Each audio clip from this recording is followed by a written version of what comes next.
Jarvis, drop my needle. Hello, this is the hardcore legend Mick Foley, and if you are interested in listening to idiots, you came to the right place. Have a nice day. Woo! That's an attention getter. He's a very strange young man. He's an idiot. What we're dealing with here is a complete lack of respect for the law.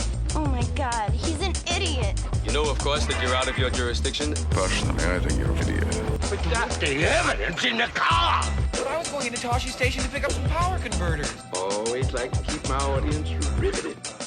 Greetings, ladies and gentlemen, friends and fiends, and welcome to Free Range Idiocy, the podcast about everything, but mostly just the stuff we like. Anniversaries are important things. It's how we remember the biggest events in our lives. Some happy, some sad.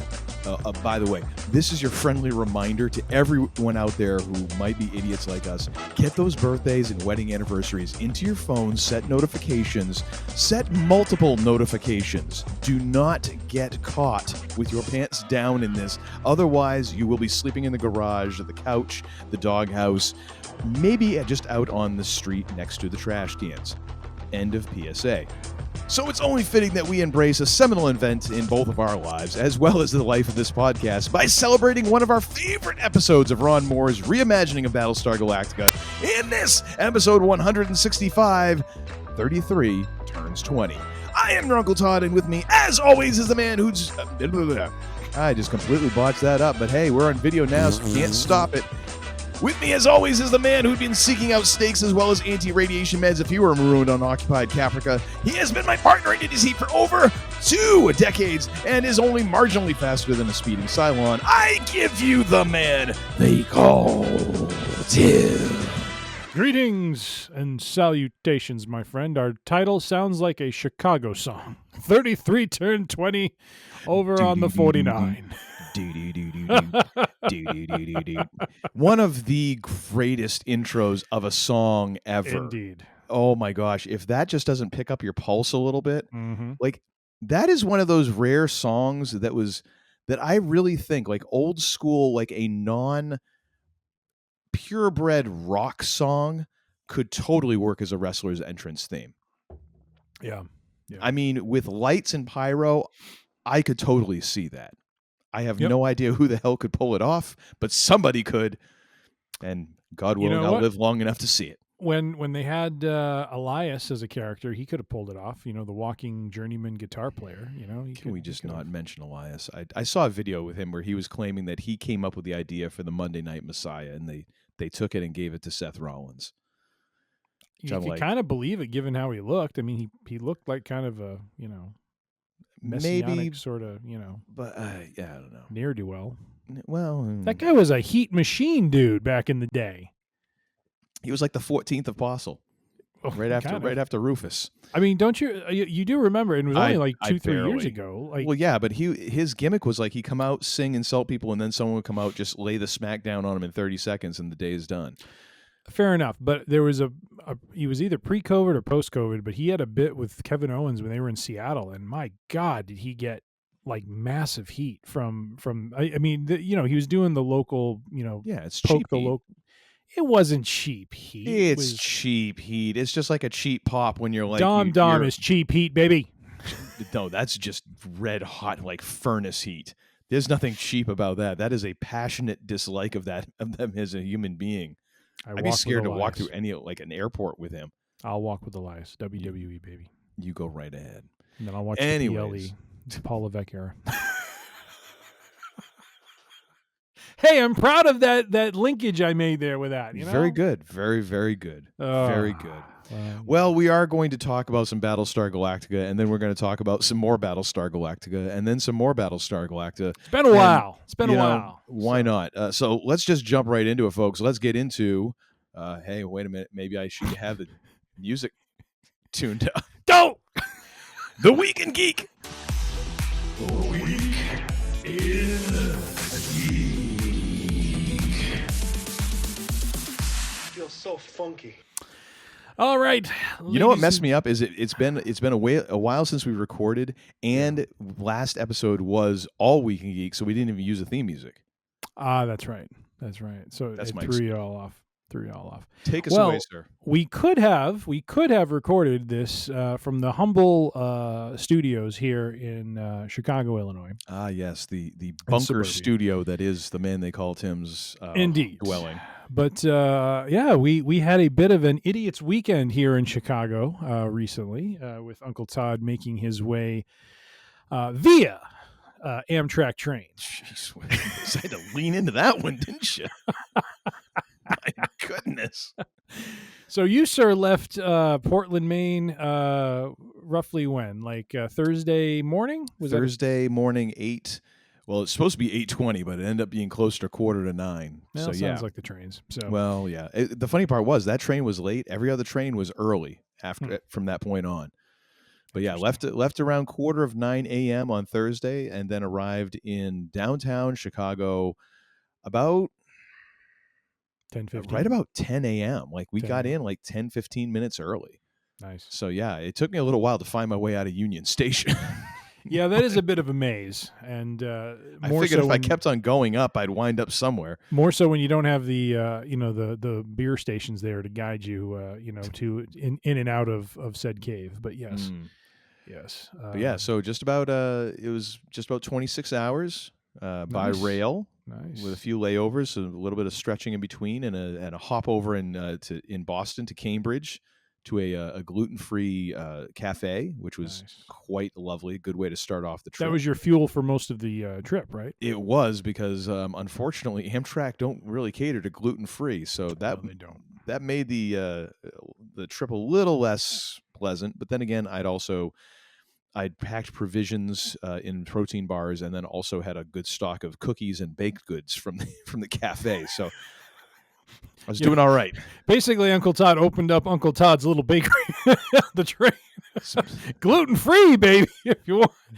Pretty sure Wilford Brimley stopped by my room at one point and asked if I was okay. Charging $30 for a pop for one of those. It's like, hey, where else are you going to go? I should have thought of that. Well, you practically were carrying an entire bakery with you. Well, and then we met up. I made the mistake of working half a day. I should have just taken the day off and gotten some good rest. I was feeling a little full. Yeah, basically. But we got together at Ogilvy Transportation Center, had ourselves a nice lunch, made our way back to the homestead. We what did we do? We hung out. We went to see a friend's band perform at a local establishment. That was fun and good to hear some good blues. And then we went. Uncle Todd was ingratiated. He debuted at Adele's, my home away from home. I finally got to see this place that I've heard so much about. I got to see the table. They always keep a candle burning on it even when the place is closed. It's like a theater. They don't let the lights go out. Nope. There's a permanent reserve sign there. They have actually gone as far as contouring his seat to the shape of his buttocks. So no one else can sit there. They'll get I have to claim some responsibility for that contouring with all the years I've been sitting there. I thought they actually did that customized. So that's just from you. That's just wear and tear is what that is. When he went to the bathroom, I actually sat in it. I had no idea that your right butt cheek was that much bigger than your left butt cheek. Well, I am right-handed, right-legged, and when I am on the bicycle, I am those muscles. That's right. Woo! Absolutely. But yeah, we had I believe we had a good meal. You seemed to enjoy your dish as did I. And didn't hear me talking a whole lot, so that's a good indication. Got to meet the owners. Got to talk some bourbon with them. Got to talk some of New England with them too, with where you are from Maine, which was fun. And that was our Friday, and then Saturday we started early. We made our way downtown to sunny Chicago. The skies opened up. And it wasn't sunlight that was flowing out. Oh my gosh, just a fracking downpour. Everywhere we went, and the Man They Call Tim was good enough to find some fun things to do. Nice. Booked us on a architectural boat tour of Chicago, which is fascinating, except in the rain. When when you're like, I don't want to be on the top level. So we had our own version of Lower Decks on that one. Yes. So. And a tour guide who I'm pretty sure had microdosed before giving the tour. Had some vendettas that he was airing, and he was not afraid to vent. pontificate his particular standpoint on anything.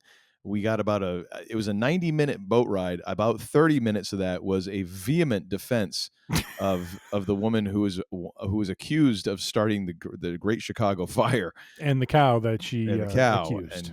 And I am after his vociferous defense of her and the cow. I am quite convinced that everything is wrong, and that the human race is just doomed. He was an interesting cat, that man. Yes, he was. And then he came around, and we got a chance to see his tinfoil hat. It was great.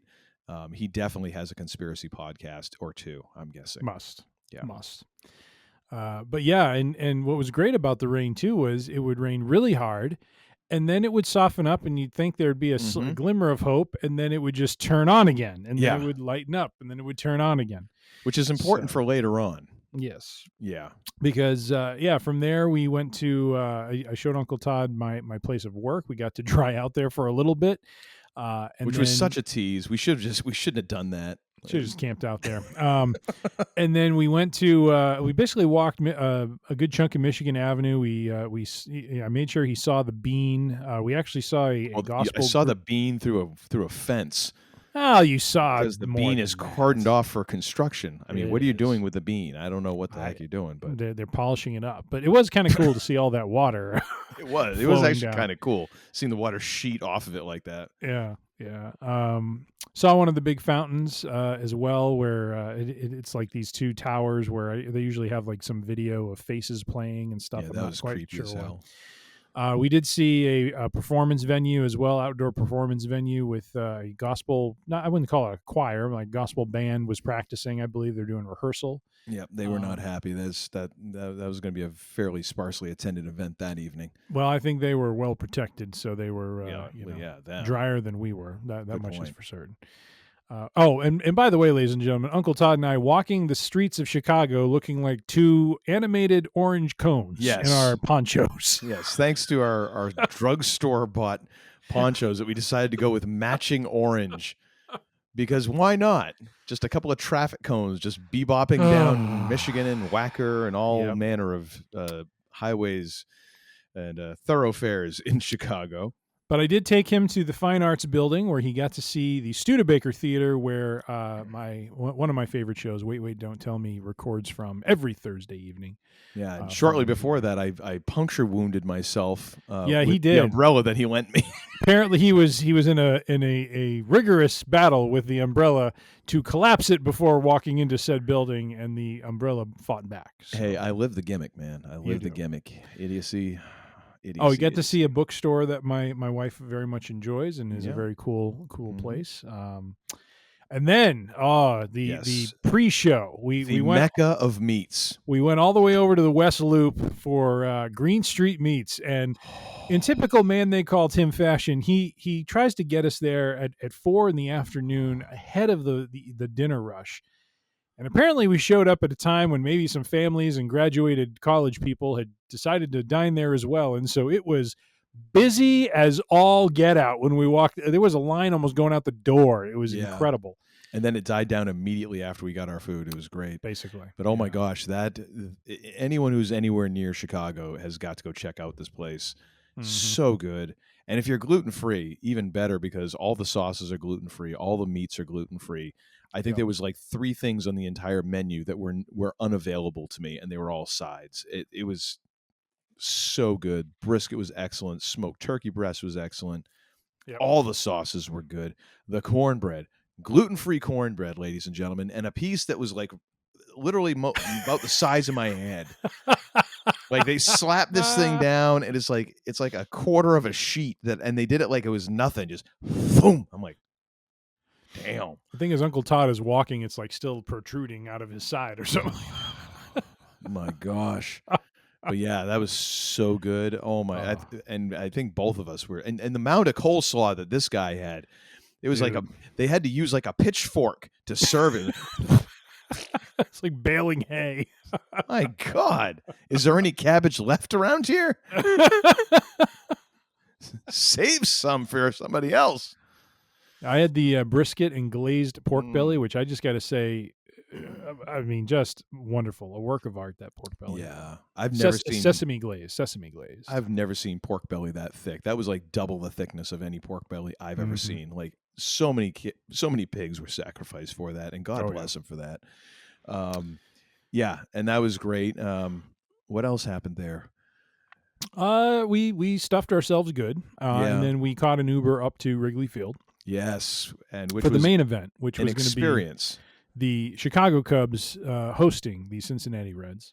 And so the Uber dropped us off behind right field. Yes. So then we because that's the only place I think you can go. Like everything is funneled off, and then so we had to walk around to the front because the man they called Tim had scored us really good seats along the first base line. Maybe 11 rows back from row 11, sir. Row 11, section 24. We were right there behind the first base dugout. Yeah, and so we're walking around, and we get about halfway there. Made a quick stop in the pro shop, not before getting to see like one of the most like Boston things I've ever seen in Chicago, which was outside of one of the beverage establishments along the way. A dude is holding his girlfriend's hair as she's barfing into a planter box.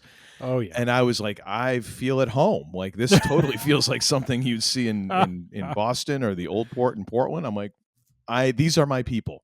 I made sure I set that all up. I made sure it was a good show for you. You also got to see the line coming out of the buildings, these buildings that look like they house homes or not homes, but like condos of the rooftops. We're not clear. I believe the Cubs own them. I'm not entirely sure, but someone does. But yeah. We're not sure if anyone's actually living in these buildings, but we're also thinking about the logistics of as you just let total strangers into this building to go sit on the roof. How this works, the bathroom situation, the food situation, the whole thing. I mean, this, and we'll get to it, but we had plenty of time to speculate on this. Yes. So then we walk around, we get to the front, to the front facade of Wrigley Field, the big red sign that you want to get the picture in front of, and you're like. Like this is the view that you want to have. We walk around, I look up, welcome to Wrigley Field, game delayed. Like, well, mother. I mean, we'd been walking around in knee-deep rain all day, and it was actively raining as we were there. I'm like, this is not really a surprise. No. So of course we go in. I mean, it had stopped at that point when we had arrived and walked through. It had stopped raining. It had stopped-ish. No. Like it had stopped as much as it did that day. You and I were basically soaked sponges at that point too. I mean, our feet were soaking wet. Our pants were okay, but it was our feet were just, oh my God. Yeah, and I actually, while we were debating on what to do, I actually took the occasion to run across the street to one of the vendors who literally are just across the street selling the bootleg Cubs jerseys, like, and not subtly either. Like they have these big like walls where they're selling like 12 varieties of t-shirts. So it's a big display, but I'm guessing because they're across the street, there's nothing that the Cubs can do, or they tolerate them, or they get a cut off of it. I have no idea. I just know that the t-shirts are $25 and they had the Cubbies logo with the Harry Carey glasses on it. And I was like, I want that. Yep. So I was across the street. I got my Cubbies shirt. We went in, we found our seats, and then the skies proceeded to open. Of course, we're under a rain delay. Before we get there, one last thing as we were walking, around the stadium before we entered, line of the day, I think, or that night, coming from one of those said vendors. As we're walking by, he was hawking either some shirts or some drinks or something like that. And he's like, buy them out here before you go in there and are financially violated. Which is the best way to describe going to a sporting event or concert in the United States these days. It's incredible. I thought that was financial violation. Yes. Yes. Violation. Yeah. But yeah, we get in there. The seats are wonderful. We're in the 11th row. We sit down. prepared for a rain delay of some kind. Yeah. We're not sure how long. And I forget at this point, had we taken our ponchos off because it had not rained for a while, or did we put them on? We did, because it had slowed down enough so that I took the poncho off. I put the bootleg Cubbies jersey on, or Cubbies shirt, over my other T-shirt, which was a brand new CM Punk shirt that I had bought off of WWE shop or whatever. He was hoping we'd bump into Phil and get a little bit of an autograph. Never happened, unfortunately. It was $35 for this shirt. I covered it up with a $25 T-shirt, which is important later on. If you haven't gone to our Instagram, at Free Range Idiocy, it's, let's just say those bootleg shirts, not color fast and not pre-washed. Oh my gosh! Yeah. But then the ponchos went back on pretty quickly as we sat, and they put nicely enough on the big screen. They put up the Phillies and St. Louis Cardinals game, which was nice. St. Louis being a rival of the Cubs. Yes. Yes. And so we're watching that, and then after a little while, they put up a thing. We were monitoring inclement weather. We will update shortly. With inclement weather, as we read that phrase, and the heavens are just pouring down upon us. Oh, I mean, we're somewhat protected by our ponchos here. So at least I thought I was staying somewhat dry until I went and checked.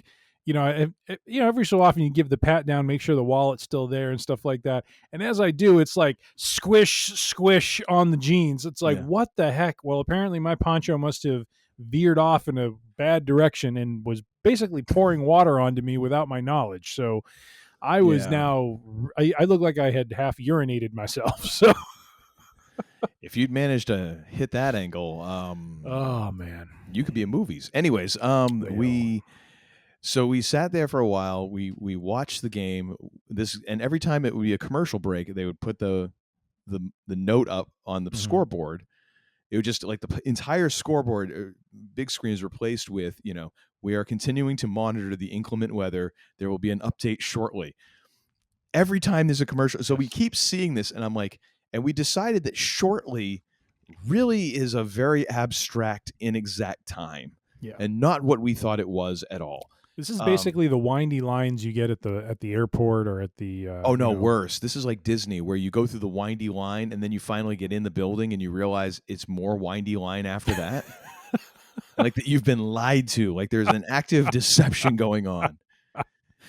And so we sat there, and finally they announced towards the end of the Phillies Cardinals game, which we thought was hilarious, that we had been at Wrigley Field this entire time. We have watched a baseball game, just not the game that we have tickets for. Yes. Yes. And they announced that we expect the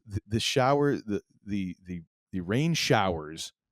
No longer inclement weather, now considered showers. Yes, which is complete BS because it was torrential downpour at time.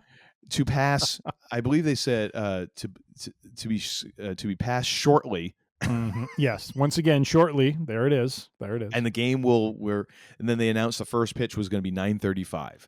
Yeah, and which was a roar from the crowd. Which I'm like, oh my gosh, these people are insane. This is lovely. 3.5 hours after original start time. And so then at a certain point, before you go, as idiots.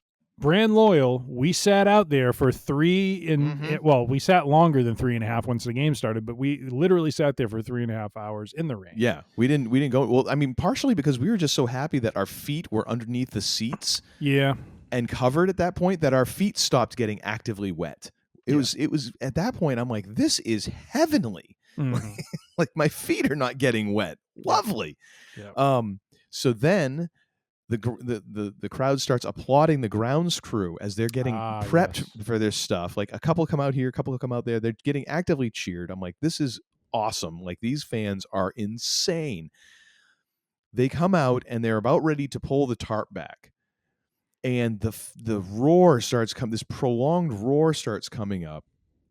and there is literally a lake, like you would call it Wrigley Lake. I call it Wrigley. Lake Wrigley is on what we the have here. on the tarp. We had seagulls that were sitting on it too. I think they bathed themselves in the water. And the thing was, we knew the weather was getting worse when the seagulls just left. They were like, screw this. I'm like, the birds who live in water have left. The weather is not improving. So they come out. The organ player starts hitting this chord as they line up, and then as they roll the tarp off the field, starts playing Handel's Hallelujah chorus to raucous cheers. I'm like, where the hell am I, and how lucky am I to be here amongst these crazy people? Yes. And no one worked harder that night than the grounds crew. Those guys, those folks earned their money, keeping the field ready, getting it ready, all that. Incredible. And then the game started. I'm pretty sure they just tossed out like whatever starters. They were like, okay, we don't care. Because it was mayhem. We had these great seats though, where no one was really around us until we had an invasion. This group that showed up and like surrounded us. Yeah. On 3 sides. Yeah, basically. And found out they were the family and hangers-on of friends of the backup catcher for the Reds, and who happened to be playing that night. Mm-hmm. And I think because they were like, let's just save everybody for the next game, the next day. Yeah. And proceeded to talk to us and all this. And at one point, I thought it was hilarious because the mother of said catcher is right next to me. And told me that I had a buffer, so I didn't have to pay attention to her. Yeah, she'd been imbibing since that morning. She confided in me, yes. Which I was like, I kind of guessed as I was catching a buzz. Boy. And but the funny part was, at one point she turns to me and she's like, "So why do you love the Cubs so much?" And I'm like, "I don't." And this just baffled her. She's like, "Huh?" Like, I'm just here for a visit. I'm just here to catch a game. I think you made her think, and that probably wasn't what she wanted. After as many beverages as she'd had, if I'd had, I wouldn't have been capable of thought either. So I'm not making fun of that. But then we got to see a Cubbies hit a grand slam. Yes, we did, which was awesome. I mean, just the insanity of that and seeing fans go crazy. Unfortunately, we had to make a decision of getting home and left. Yeah. Cubs ended up winning. A Sophie's choice, if you will. Do we chance there being an Uber driver? Well, I shouldn't say an Uber driver crazy enough. One that is sane enough and safe enough to get us back to the suburbs at the wee hours of the night. And we failed on both of those because the Uber driver we drove with thought he was auditioning for Days of Thunder Part 2. Well, hey, it's just like Denver, my friend. Just like Denver, we seem to land the race car drivers in training. And the man they call Tim has the best plan for this. Just put your head in your phone and think about Christmas. That's right.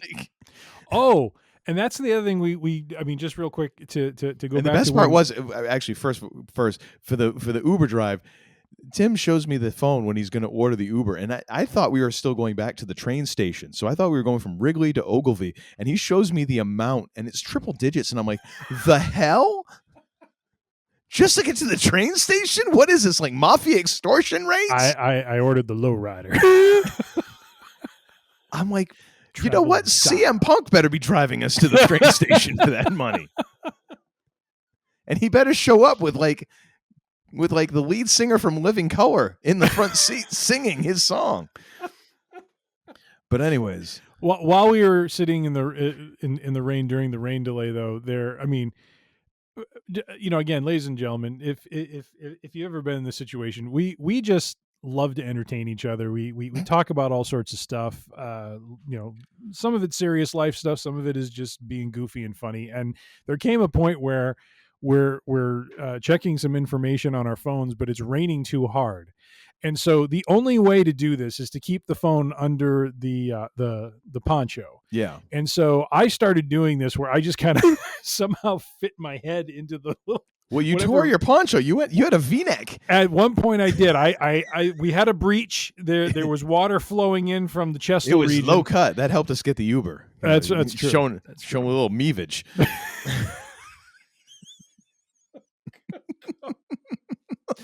But anyway, Anyways, but then Uncle Todd, and you can find this on our. Is it on the free range? Yes, it is. Okay, yeah. on our free range idiocy Instagram. Decided to take a picture of this from within. I want to know what I looked like. And it was not flattering whatsoever. Not even a little bit. This is a picture of him. It's a bad angle, man. Trying to put his face in this hole. Well, this is the thing about touch screens, man. As soon as they get a little damp, like the finger like contact doesn't work, and you're sitting there. Oh, yeah, it was great. Oh, our skin was like so waterlogged. Oh yeah, we were pruned too. for like the next day and a half. Jeez. But yeah, so then we somehow made it safely back to the man they call Tim's castle. We get back and we're goofing on something, and we pull. I still to this moment don't remember what joke you cracked, but Uncle Todd said something that made me laugh, but I've never heard him laugh that hard. I mean, he was. God, I thought I was going to have to I almost passed out. I know. But it was a combination of, it was funny. I do remember that. Like, it was a good bit. Absolutely. And then just the exhaustion, but then also the remains of the adrenaline from nearly dying in the Uber. Yeah. Because literally, like, I think it was like, we were going to like 70, 75 at some points in a downpour. And I'm like, all I'm doing is spelling hydroplane in my head, like a spelling bee. Just over and over and over again. The funny thing is, like, I will say, like, a ride like that will make you find Jesus. The problem is he's sitting in the passenger seat there going like this. But yeah, so and then Sunday was a fairly restful day. We got some oh my gosh, like a tremendous breakfast.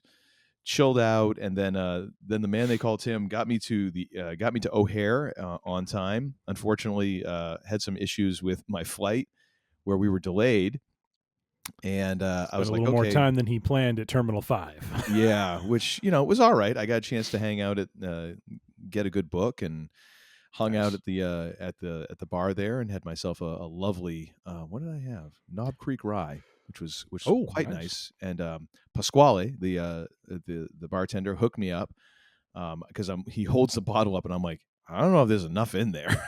Like it's the dregs, and he's like, we'll see. So he pours the little jigger thing, and he's like, oh yeah, it's enough. Boom, hits that in there. Looks at the bottle, empties the rest of the bottle in there. I was like, good man. Look at you networking at the bar, like the man they call Tim. I can work it sometimes. Very nice. So the best part is we get on the flight. The doors close. We're kind of waiting there at the gate. Like, doors are closed. We're ready to go, but we're still kind of sitting there. And I'm like, it's kind of weird.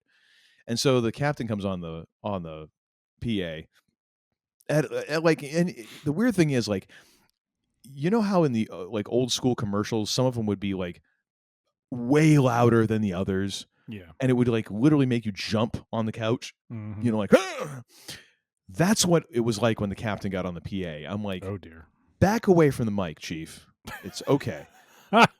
We're right here. Oh boy. And so he tells us, he's like, well, the reason we're waiting here is the reason is because this plane was delayed because of mechanical issues. There's a valve on the engine. It closes automatically, but it was tripping a warning light, so that's why this flight was delayed getting here. That's why we're a little bit delayed leaving here.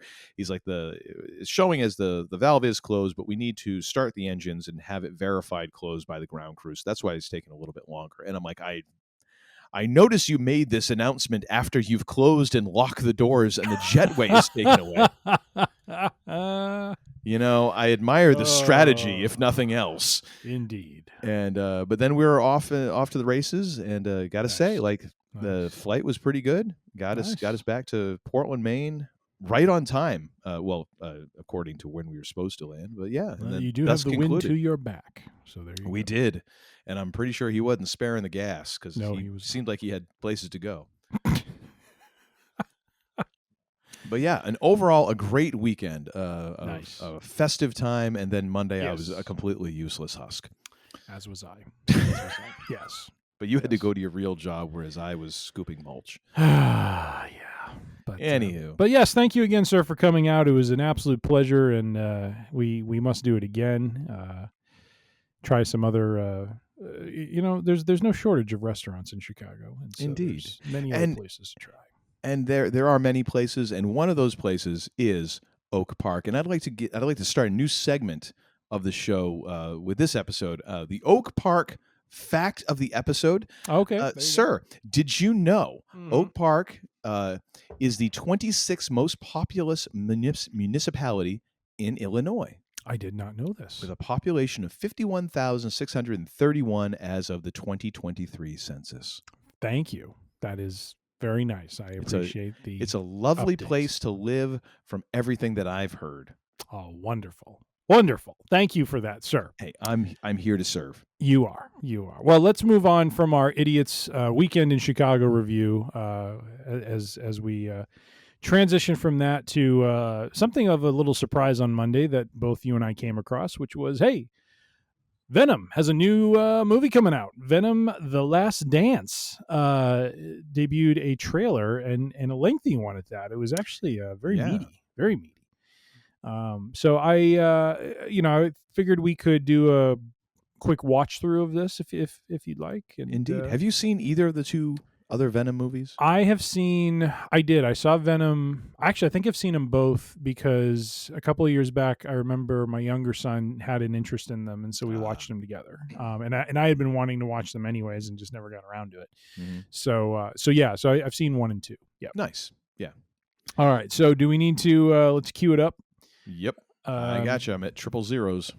I am also. Well, wait a minute. I have a. And if you're listening or watching, the link for this trailer, specifically the one we're watching, is in the show notes. So if you need to pause, you want to watch along with us, I think there was a commercial. There might have been a commercial ahead of mine. I can't remember, but we'll start right at 000 when the trailer itself is starting. Yes. So I'm getting myself. All right. I'm on. I'm past the ads. I'm on 000. Ready, sir? Count us in. 3, 2, 1, play. A little bit of a preview of the trailer in the trailer, which is always interesting. And the trailer.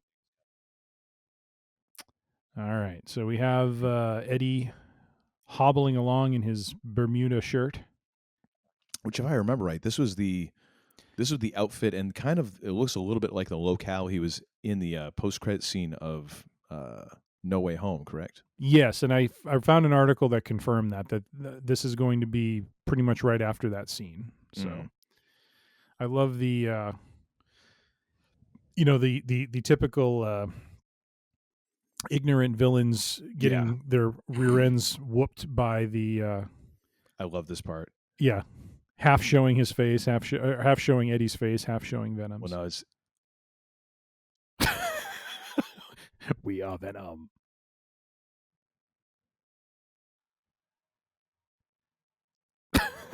I love we need to work on that. It really is.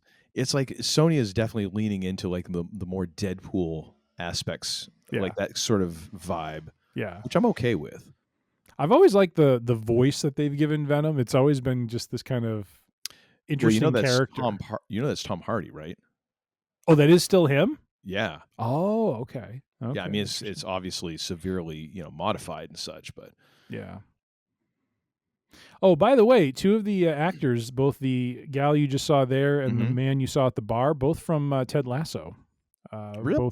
Both big major characters on Ted Lasso. So it's kind of cool to see them in this. I'm not a huge fan of the use of space oddity, like continuing the trend of like take a classic rock song and remix it. I love that Mrs. Chen is in this. Yeah. But yeah, I'm not like that's kind of worn its welcome, I feel. Now, I had read something as well that said, forgetting the actor's name, I think he played Lizard or something like that, was in this trailer. And then you have the actor who played Mordo in Doctor Strange, who is one of the villains here that he's fighting, it seems, or an antagonist of sorts. Oh, that guy right there. Yeah, Chiwetel, yeah. Yeah. So, So it seems like his kind is coming back to, I don't know, dude.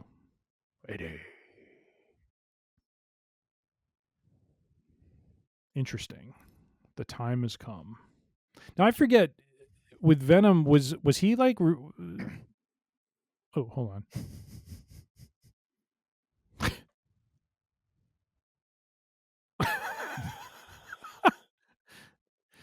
I love the Venom horse. There we go. Terrifying.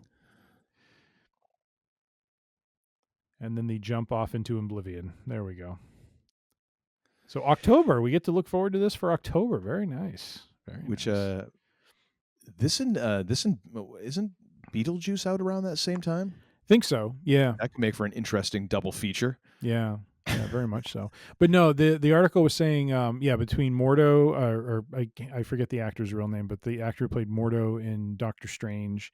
Yeah, and Chiwetel, I can never pronounce his last name. Eddie, was it Eddie Izzard? Or I'm thinking maybe he was just playing the lizard. I can't think of the name of the actor.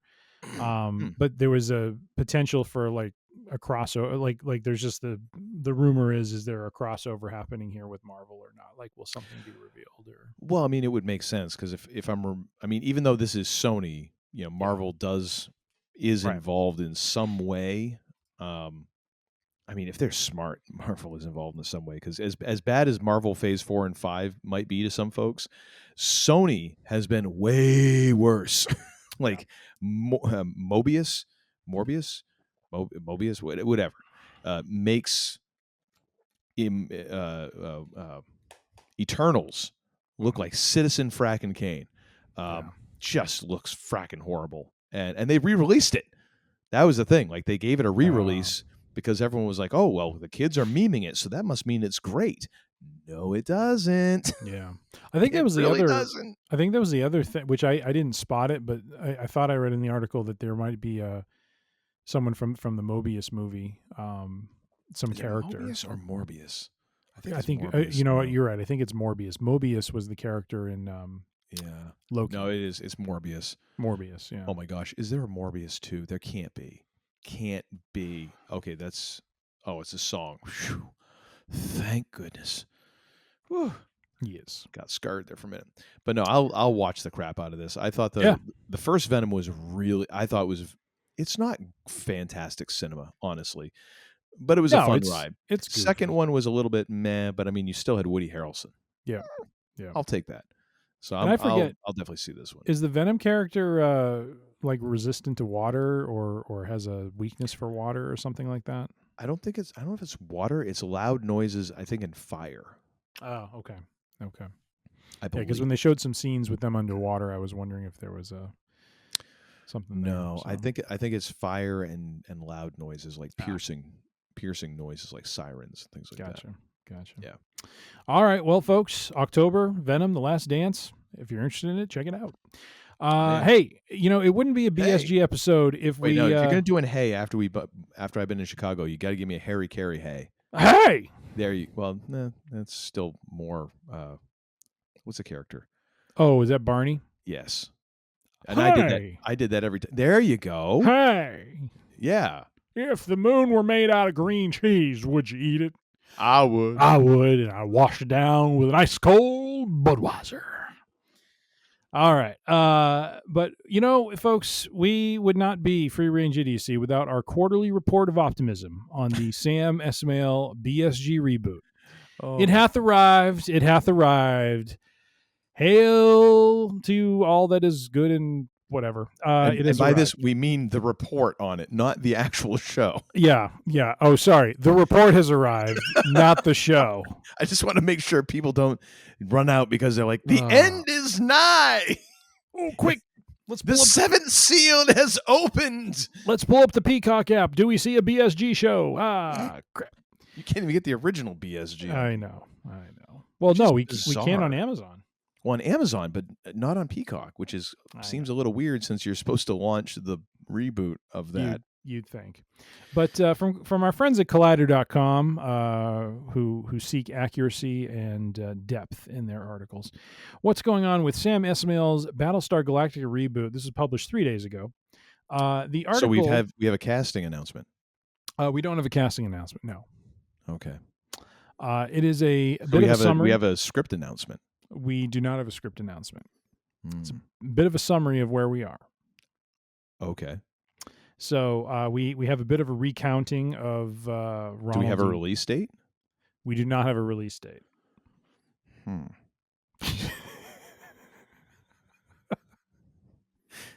So the start of the article talks about Ronald D. Moore, talks about the popular series from the 2000s. And I didn't agree with this part. The series may have been met with an abrupt ending that disappointed some fans. I mean, I get some of the fans weren't happy, but I didn't think it was like that's the thing you take away from the end of the series. You know what I mean? Liam Gogem. This is totally an AI name. This person doesn't exist. Senior author, my ass. This person doesn't exist. That is totally an AI generated name. So then, if you are a real person, Liam, you're dead to me. So then it goes on to talk about how they try to do a spin-off series, Caprica, which I forget if you had as well. I'm sure you did, but watched the first season of, and then it got canceled. I did not actually. What? I had no interest in that show. Sacrilege.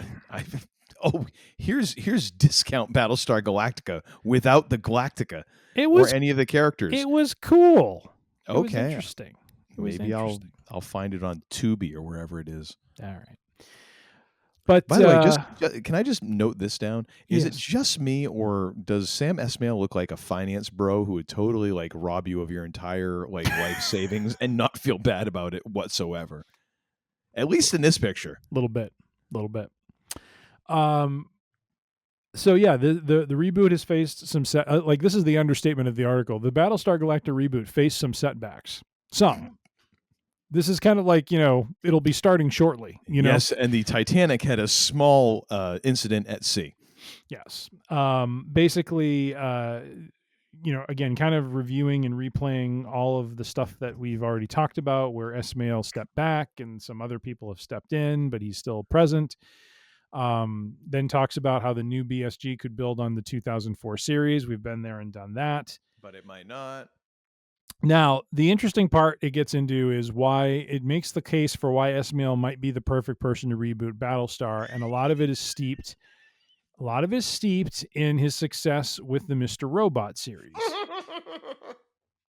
Jeez, Louise, man. Oh, wait, I'm sorry. So he's the perfect person to produce this thing because of this other show that he produced, and yet in, 5 years now, he hasn't produced so much as a page of actual content that could be turned into like even a one-act play. We've done 165 episodes of this show, and he hasn't generated 1 minute of content yet. Yep, and we aren't even getting paid.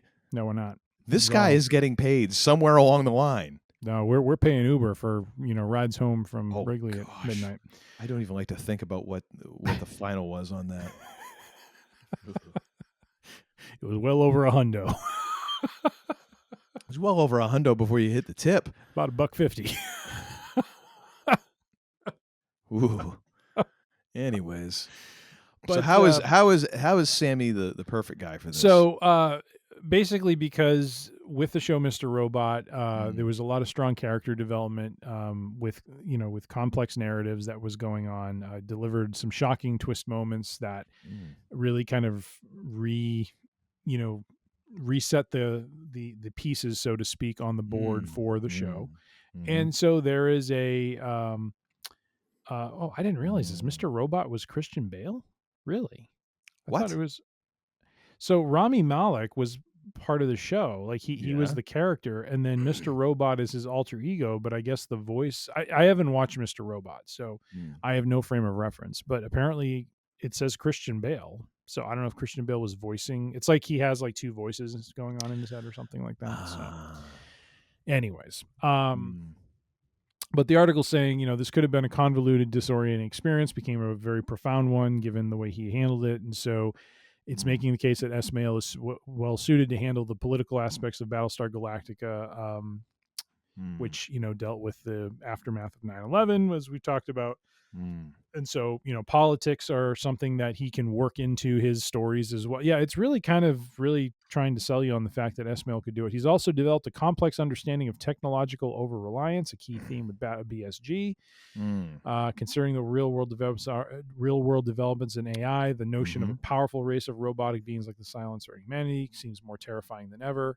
And then the last section talks about how Battlestar Galactica is defined by its boldness, and then makes the statement that Esmail's aptitude for delivering shocking plot twists bodes well for the future of Battlestar Galactica and that boldness of storytelling.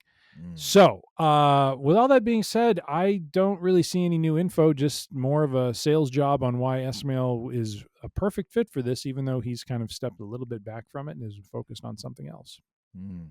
What do you think, sir? I mean, for all those same reasons, Sam Esmail might also, impale himself upon a SpaceX rocket between his buttock cheeks and blast himself into space, traverse the great ether between the planets, and become the first human being to colonize Mars, whilst growing these space gills that will help him breathe without any kind of breathing apparatus and create this new species of mankind that will live in utopian harmony on Mars. Yes. He might. I'm going to say the odds are against it. And so this is just a bunch of bullpucky. Okay. And is once again just a complete AI generated rehash clickbait thing, because apparently Sam Esmail ain't doing squat, because quite honestly, the two of us, given, I'm going to say, has there ever been any kind of indication of what this dude's gotten paid? Like what his deal was with this? Because it's got to have been a pay or play. Like he has all the upper hand in the negotiations on this. So I'm going to say for 1/10 of what he has been paid, or what his contract was for this show, split between the two of us, we could have actually had a show, if not starting its first season, at least somewhere in production at this point. Yeah.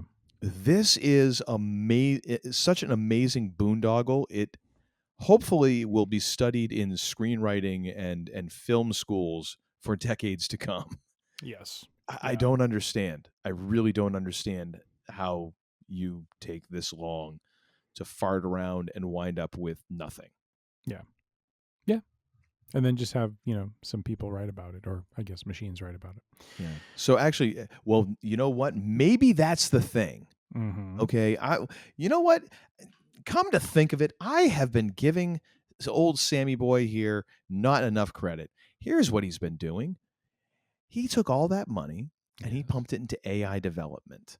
And now he is going to have AI write the scripts, generate the entire content.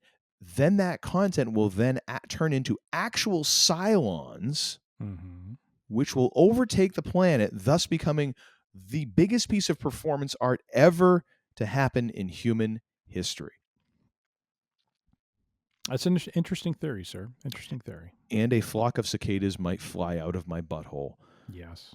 Hey, we didn't There's talk a lot about of things that might happen. Your reaction to the cicadas of Illinois. Dear God, that was terrifying.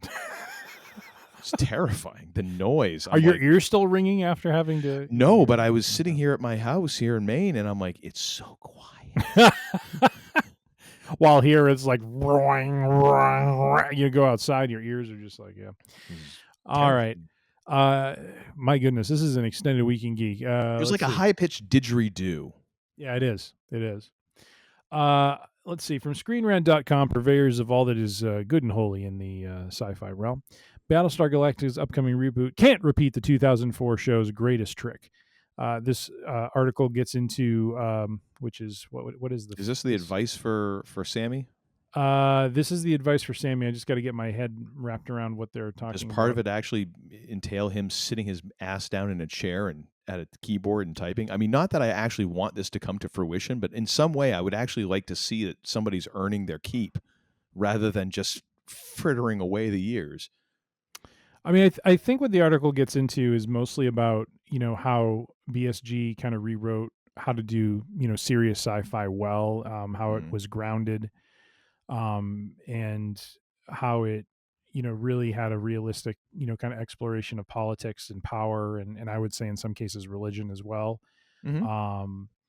It talks about how, several other shows, like The Expanse and Westworld, had, basically, taken some of those themes from, or the grittiness and the groundedness of the show and brought that into their storytelling, which I would agree with.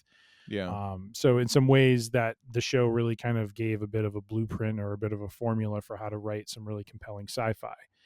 It makes the argument that that doing this reboot, it creates a unique challenge because of the long shadow that's kind of cast over whatever's going to come based on what the predecessor had done. And so simply repeating the grounded approach would feel too familiar and basic. And then what does it say? The new Battlestar could still copy the overall bleak yet resilient tone of the show, but it must do so from a different perspective. It talks about maybe rather than focusing on all the players at the top, it can tell some stories from the folks that are reliant on those leaders, from just a different perspective, basically. So almost like Lower Decks Galactica. Is that what he's aiming for? They're not saying that, but they're just saying like maybe tell the story from a different perspective, which is interesting. I guess. I mean, again, like where does this? I don't know. The trouble, and I've said it several times, the trouble I have is how do you tell a story entitled Battlestar Galactica? Yes. If you're not centering on Battlestar Galactica. Right. Because Caprica didn't succeed, and even though that was like the prelude to the Cylons, people still were like, meh. So, I don't know. Well, I also think too that, this might be a good episode of why did Caprica fail? That means I'd have to watch it, right? Yes, it's very good. Where is it? Even streaming anywhere? I don't know. Hang on a second. Caprica. But while you're looking that up, it basically says the new series, could indulge in a more expansive and hopeful approach, highlighting the character's search for a path forward instead of relying heavily on the interpersonal drama and tensions among the fleet leadership. This is where I disagree with the article, because that I felt was the bread and butter of the show. And we've talked about this many times. The relationships between the characters, the depth of character development that happens within them all was one of the things that made it so damn good. And if you take that out of the equation, you are removing one of the key pieces that led to that success. And so, I mean, yes, but at the same time, if you want to go a different way, I could see that, but I just don't see it. I don't see it going well. No. You're being different for the sake of being different. Right. So, all in all, I appreciate what the article is trying to say, which is, it needs to go in a different direction. It needs to be told from a different perspective. But I think what it highlights and spotlights is what we've talked about many times, which is the immense shadow it has to kind of come out from underneath, with the second series. And, it's really going to be a very challenging thing to try to do something that isn't viewed as derivative of what has come before it. So certainly. All right. And then lastly, and then we'll wrap up the Week in Geek, which has gone on way too long. But we have, it's gone on too long when you say it's gone on too long. It's gone on way too long. I think I have another gray hair in the beard. Oh my. All right. Death on crutches. This one is a gift for Uncle Todd. Battlestar Galactica's best change from the original series is also its boldest. This is from Collider.com, purveyors of all accurate and deep in the sci-fi realm. And I'll summarize this one for you. This is really about the decision to make Starbuck a female from the 2004 series, and the casting of said female in one Miss Catherine Sackhoff, and how much the boldness of the casting of her and taking that character in that very different direction allowed it to separate itself and make itself a very unique entry into sci-fi, as well as a departure from the old series of the late 70s, early 80s. Yes. It does remind that Katie Sackhoff's Battlestar Galactica casting earned some backlash. There were some fans that were not happy with this change. But, Ronald D. Moore and company said, the heck with it. And Dirk Benedict wasn't on board with it. Apparently he had some nasty words he did to the side to say, which. Yep. And which I think led to, to your point, and unfortunately Benedict's opinion was shared by many of the show's doubters. Sackhoff was booed during her first appearance promoting the show at the 2004 Comic-Con in San Diego, and even received some death threats prior to the show's airing. Well, that's lovely. I'd like to know, who are the people who have the time to do this? You know what I mean? Anyways. Yeah. So Moore's insistent. It just talks about his insistence to do the gender swap was essential in order to distinguish the series. He talks about how the producers were looking for an actress in her mid-30s who had a tough demeanor.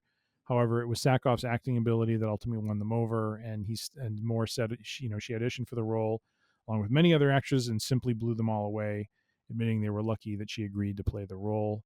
And then, of course, she goes on to become a fan favorite as the show goes on, through her acting prowess and portrayal of the character.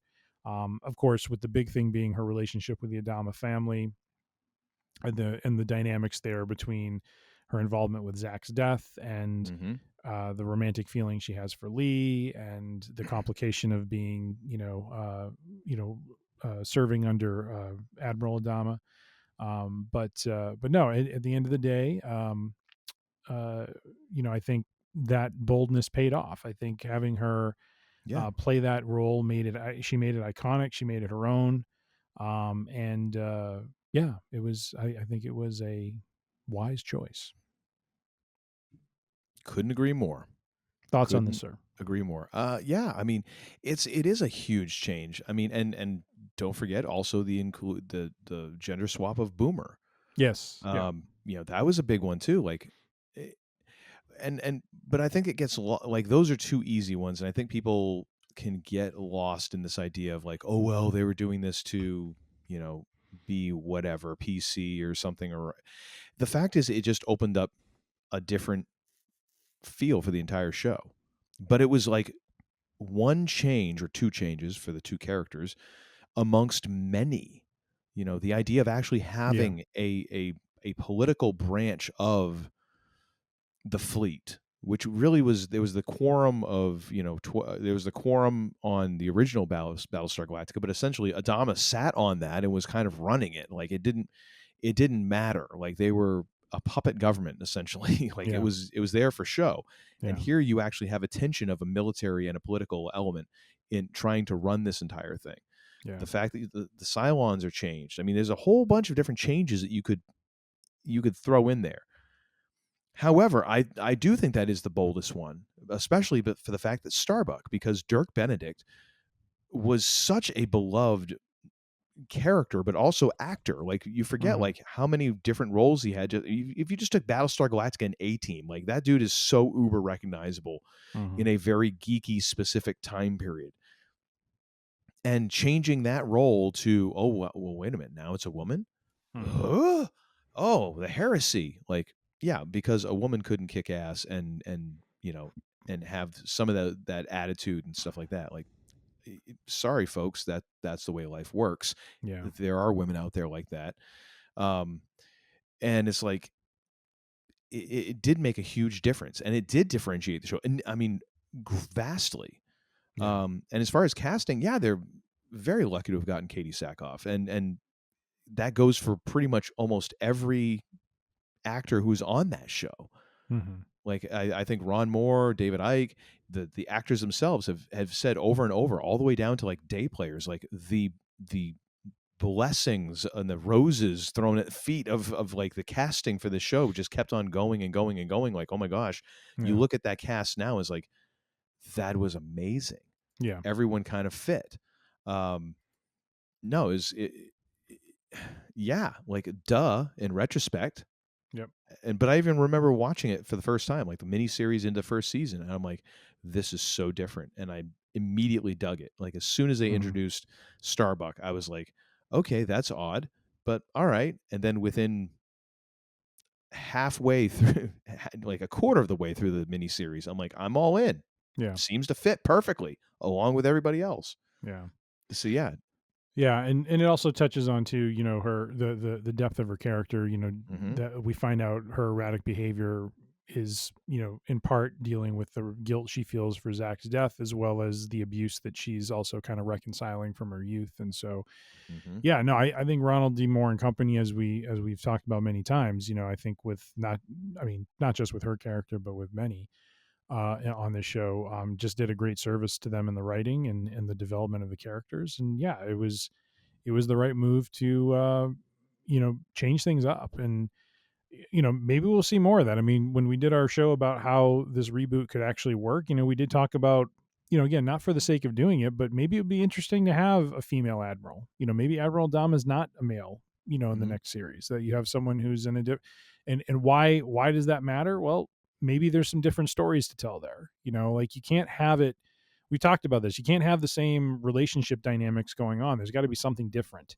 And so it would be interesting to see what they potentially come up with, if anything's ever done. I think you and I should try to not only write, but present a pitch for our vision for the BSG reboot at some point down the line. Maybe that'll be episode 200 is our pitch to Hollywood, because I have no faith that S-Mail will be done by the time we hit 200. No, so, and I'll tell you right now, the cornerstone of it is Katie Sackhoff is Admiral Adama. Oh, there we go. And Edward James Olmos is chief. At that point, poor Edward James Olmos, I get you in my cane. Yeah. Eddie's getting up there, but oh my gosh. He is. National All right. treasure. Well, that, my friends, is an overly inflated and, well, let's just say it's the same density as the cornbread Uncle Todd had on Saturday night. Week in Geek. Yeah. Oh my gosh. Well, thank you, sir, for sleuthing around for those items. And now on to the main course of our episode, where we're going to talk about our top 5 reasons each, making a top 10, why 33 is a perfect hour of TV. And you might wonder, well, where did this oddly specific thing come from? There was an article that the man they call Tim presented me with, and figured we would take off on this because honestly, I agree with the overall premise. I don't agree with kind of the way that it was presented in the article, but we'll get our chance at revising said article. So do you want to give us a quick summary of that, or shall I attempt? Yeah, this is kind of like a little bit of a Week in Geek appendix here, I guess, but this was from Collider.com. 2 shows in a row, you get to basically run the whole dang thing. It's good to be the king. Yes, it is. And have the barbecue in the West Loop. So now what you need to do is you need to have the Triple H bottle of water. And yeah, I think if I spit that, I would probably fry most of the setup here. So yes, you would. We will refrain from that. But this was from, again, our friends at Collider.com back in, May 18th of 2024, talking about how 33 is still a perfect hour of television. Goes into some detail on the episode itself, how it is a tense thriller. It is a very and we'll get into this. The pacing of this episode really sets it apart from a lot of different sci-fi storytelling. The relentlessness of it, and then also the the realistic nature of it. And we'll again get into that. But it does a quick overview of 33. Talks about from a developmental side, what David Icke and Ronald D. Moore were kind of batting around back and forth on how to approach it and the way they were structuring the episode. One of the biggest things comes around, I think originally they had a desire to be very black and white about the fact that there were people on the Olympic carrier when they blew it up. So it would be very clear that there was a very difficult but needed moral decision that had to be made there. But they kept butting heads with sci-fi because the network felt it was too dark of an ending, and so they made it more ambiguous, really kind of tying in the elevated nature of where Lee Adama was at that moment in the cockpit, but also playing into the sleep deprived state he was in as well, and treating it as was he seeing something or was he not seeing something, sort of thing. And so some fans feel that Moore should have kept the original ending. Would have played, as I just said, really well into the moral ambiguity that Galactica played in. But I honestly don't think that caused the episode to suffer that much. I think it was maybe almost to its benefit and service to have it be more open-ended like that. And then it also, and then the article kind of wraps up with really kind of what I feel is, after, watching this episode today, it's really incredible how much of a table setting episode this is. As much as it's a relentless, tense, kind of pedal to the metal from beginning to end sort of show or episode, when you start to look at and dissect everything in it, you're like, this is really teeing up a lot of things that start to play out throughout the season and throughout the entire series. Yeah. Which we'll get into in a moment. So really appreciated the article. I thought it was a nice homage and nice tip of the cap to that episode. And it's a favorite of ours, as we have adjudicated many times on this show. Sir, your thoughts on the article? Well, my issue with the article is basically that I feel like it leans a little too heavily on the following 3 seasons and the remainder of the first season in order to kind of justify why this and why it's a great episode. And I feel like it doesn't need to. Like, just as a standalone, this episode is one of those rare things that I look at and I'm like, I don't know what I would really change. And unless I was going to, okay, let me preface that by saying I don't know what I would really change unless I was making it specifically for myself. You know, sort of like there's certain albums that to me are perfect. There are certain movies that are perfect. And I feel that way in as much as I don't know what you would change in order to make it more acceptable overall. Like, yeah, you could do things that would make it more acceptable to me specifically, but at the end of the day, like, then it becomes like, wow, that's just for me. Yeah. I feel like this episode is just about as perfect an hour of television and specifically even a pilot as you can possibly go, for what this genre and this show kind of was at this point. Because even though you had a miniseries, this does count as the pilot. And I think it's interesting. So the Wikipedia article for 33, we're going to link in the show notes.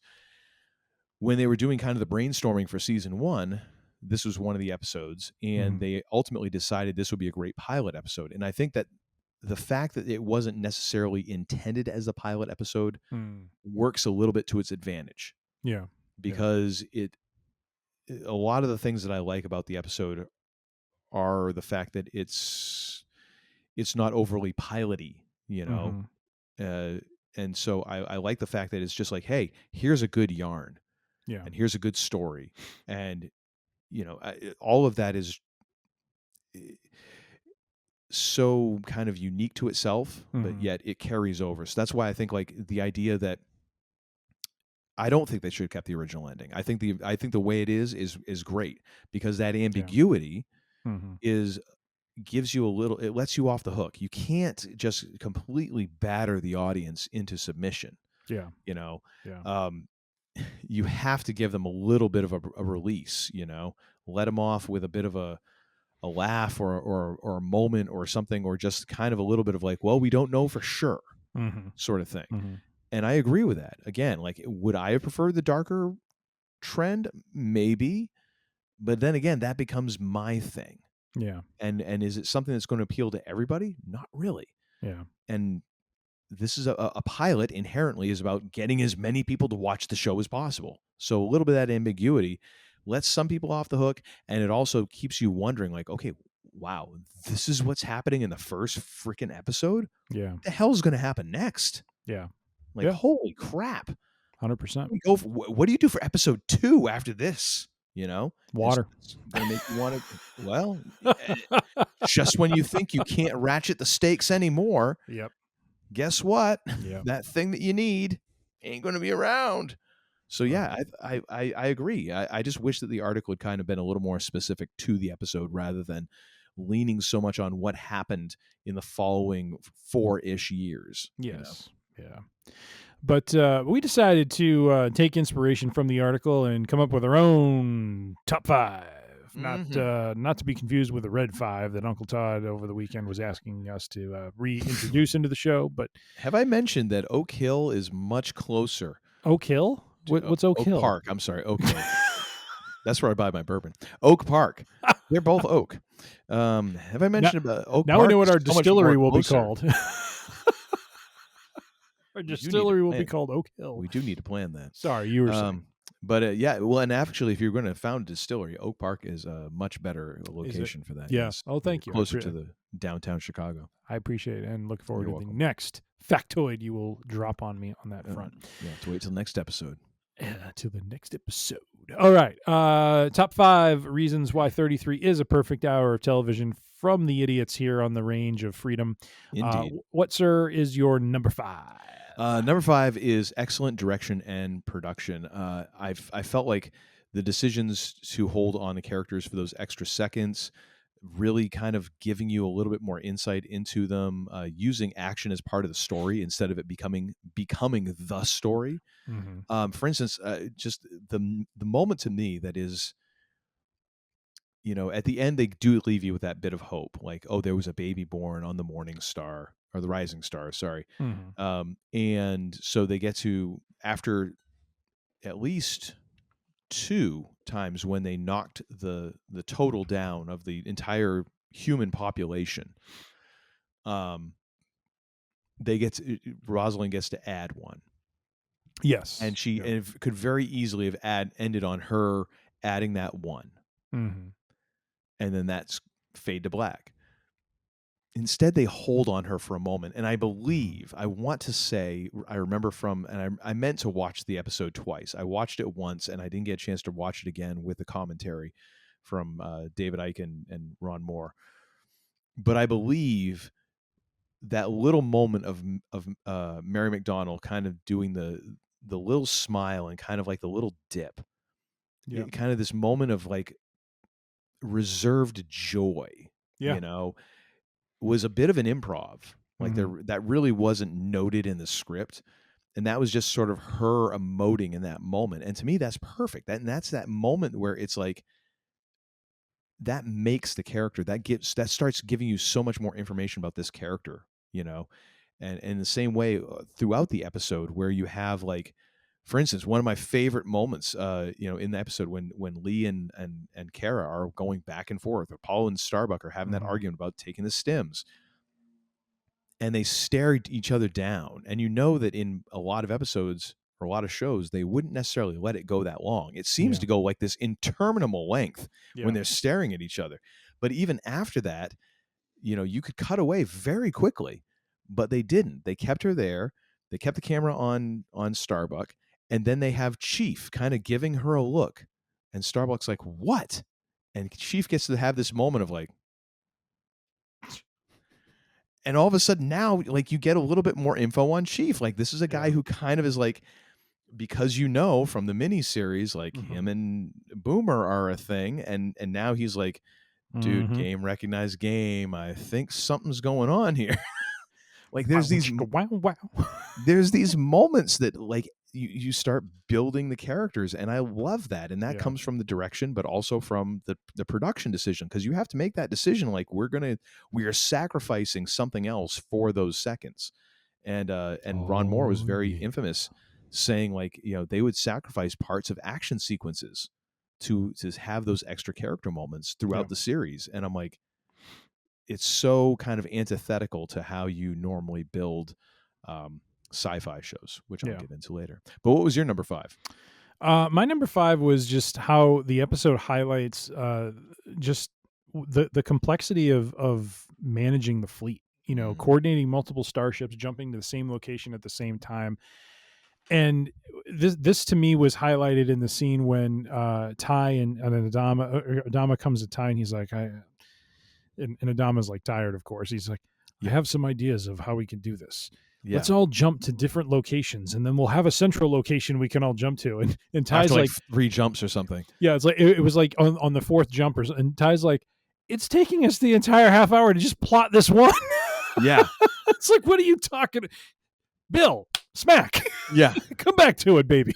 Hang on, let me have some of your noodles first.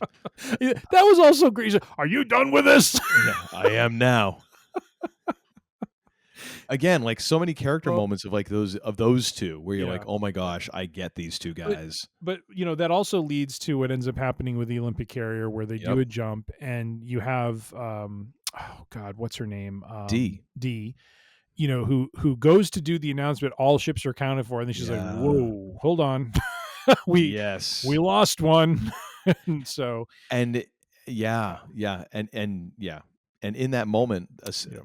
this might actually go into my other things, but I mean, the fact that you then get the discrepancy between Ty's reaction and Adama's reaction. Yeah.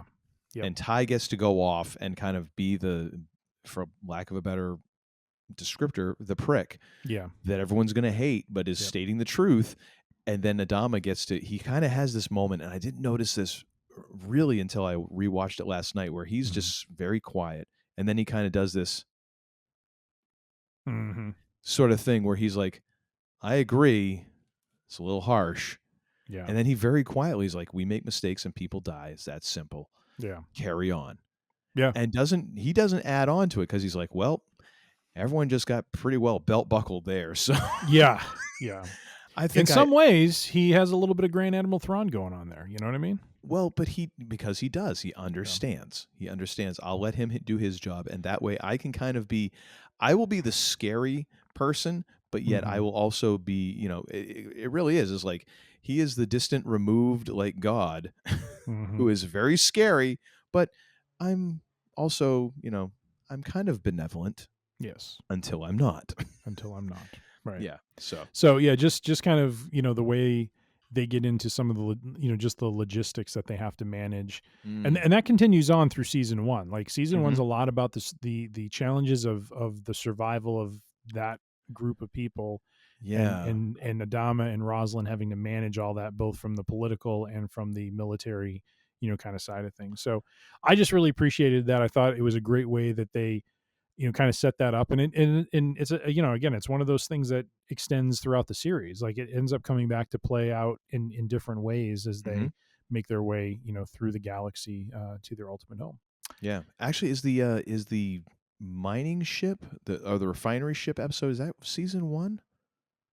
Because that might be 2. Well, it could be season 1, but not. Chief doesn't do a strike until I thought season 2. Yeah, I mean, the thing is, like, it kind of firmly establishes like there are logistics. Like there is this is not Star Trek, folks. Like, nope. There's limited resources and there's a cost to doing business. Yep. And I appreciate that. That's a good point out. What's your number 4? I love how basically 33 stands out from other pilots / series because it takes chances, which is what we discussed a little bit in the Week in Geek. I love the fact that everyone looks like crap. Everyone, nobody looks good in this episode except for 6. Yep. And it's so like there's a couple times when it's her sitting next to Baltar, and it's one of the things that they did talk about in the commentary track about how, like, for so long 6 was, always was like in some scenes the only well-lit character, because it was shot like in a very documentary style, so there wasn't always great lighting and this and that and the other, but Tricia Helfer always looked just gorgeous. I mean, well, Tricia Helfer looks gorgeous just by default. I mean, let's face it, that she's like supermodel. She's like in her 50s now, and I'm like, and you look like you could still step into your Battlestar Galactica, wardrobe and pull off the same role now. Whatever. I look like hell. You did on Saturday when you were soaking wet and you were like, I'm gonna go look at my schmuck.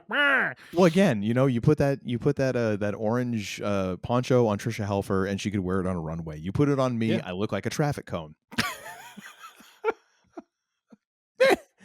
But anyways, but the fact that like your entire pilot episode, like all of your main characters look like they've been put through the ringer. Yeah. Like they've literally been put through the ringer. And I'm like, that is such a great thing. And be like, hey, it's very much like the pilot episode of the show Titus. I think I've spoken about it before, where they have Stacy Keach, like a big name actor. And they're like, yeah, by the way, he doesn't show up until like the last 2 minutes of the episode. The whole time, like, he is spoken about and he'll be in a couple flashbacks, but as an actual live character, he's not there until the very end. Yeah. Like that is such a chance that you're taking, because if you don't build that character up, when he shows up, it turns into a wet fart. But here, like, just that idea of like, you kind of want to put your best foot forward, and they're like, no, everyone's going to look like hell. They've been awake for 130 hours. Go. Yeah. I love, again, how the action is secondary. Like, it is embellishment. It is furthering the story. It is not this swashbuckling episode. It is the action is solely about moving the story along. I mean, again, maybe this says more about me as a person, but I kind of like the fact that it barely offers any hope until the last couple minutes of the show, because if it hadn't, it would ring very hollow. Yeah. If they were very hopeful all the way through, it's like, dude, this is happening days, hours after their entire civilization is decimated and they have to run away from their home like dogs with their tail between their legs. If there was any kind of hope here, it would be so false. It would be like your BS detector would be flashing red. Yep. But yeah, I love how all of those things are there, and just makes it, to me, so different from so many other pilots, first episodes of shows that I've seen, where it's like, we're just punching you right in the face with the reality of what this would be like. Yep. Agreed. What's your number 4? That the episode kind of, I don't know the right way to say it, if it's takes or faces head on the moral quandary of the Olympic carrier, where they want to preserve as much human life as they can, but then they start to observe behavior with the ship that indicates that something is off, and so they have to make a decision, basically, and it's in Lee's hands to basically pull the trigger, quite literally. And so there are shows that set up moral quandaries and deal with moral ambiguity, but I just felt the way they did this, really because of the fact, as you said, there wasn't hope throughout the episode, that there was this constant reminder and albatross around their neck about surviving and keeping life precious and trying to preserve whatever life they have left. Well, but if you go back to the miniseries, it goes back to Rosalind telling Adama, like, when they're in Ragnar Station, is like, we need to start having babies. Yeah. And totally flummoxes Adama. Yeah. Like, huh? I need to think in terms of blowing things up. I can't think of soft, frilly things like this. But it does. It deals with that, and it's like, oh my gosh, there's under 50,000 human beings left, and there's 1,300 of them possibly on this ship. Right. Do we sacrifice them to save the other 47,000? Right. Exactly. Yeah. So the fact, and again, this becomes, kind of a theme that continues throughout the series of these characters, both the Colonials and the Cylons later on, who get put into these sort of situations where, and it even changes up allegiances because of it. Like they get put into very difficult, intense situations that leads to really good storytelling and really good, episodic television because of it. And so I like how, as much as my last point was about, kind of the complexity of the fleet, now this one deals with, really and this started in the miniseries too. Like they had to abandon ships that they had to abandon all the ships that didn't have an FTL drive. Yeah, I hope you all burn in hell. Yes. From some of the transmissions from the other ships. Oh my gosh. Yeah.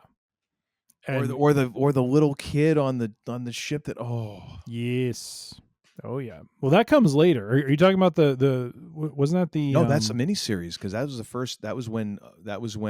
What was that ship? It was gosh, I can't remember. It was this big ship that was kind of like a. It had like the garden, the biodomes on it. Yeah. And they couldn't go. So when the Cylons came in and nuked the remainder that couldn't be there, the little girl who was going to go have the chicken pie, she ain't going to go have the chicken pie. She got fricasseed.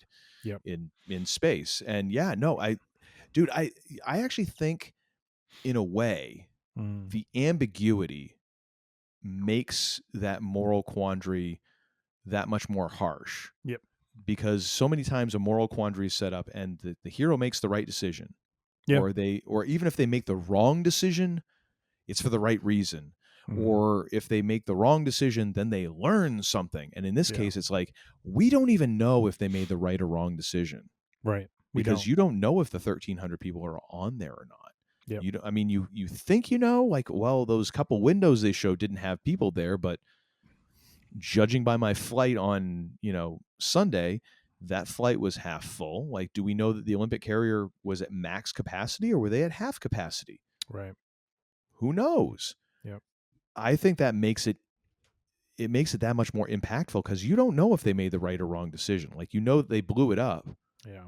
And that, well, they detected nukes. Okay, so yeah, but did you just kill 1,300 people or not? Right.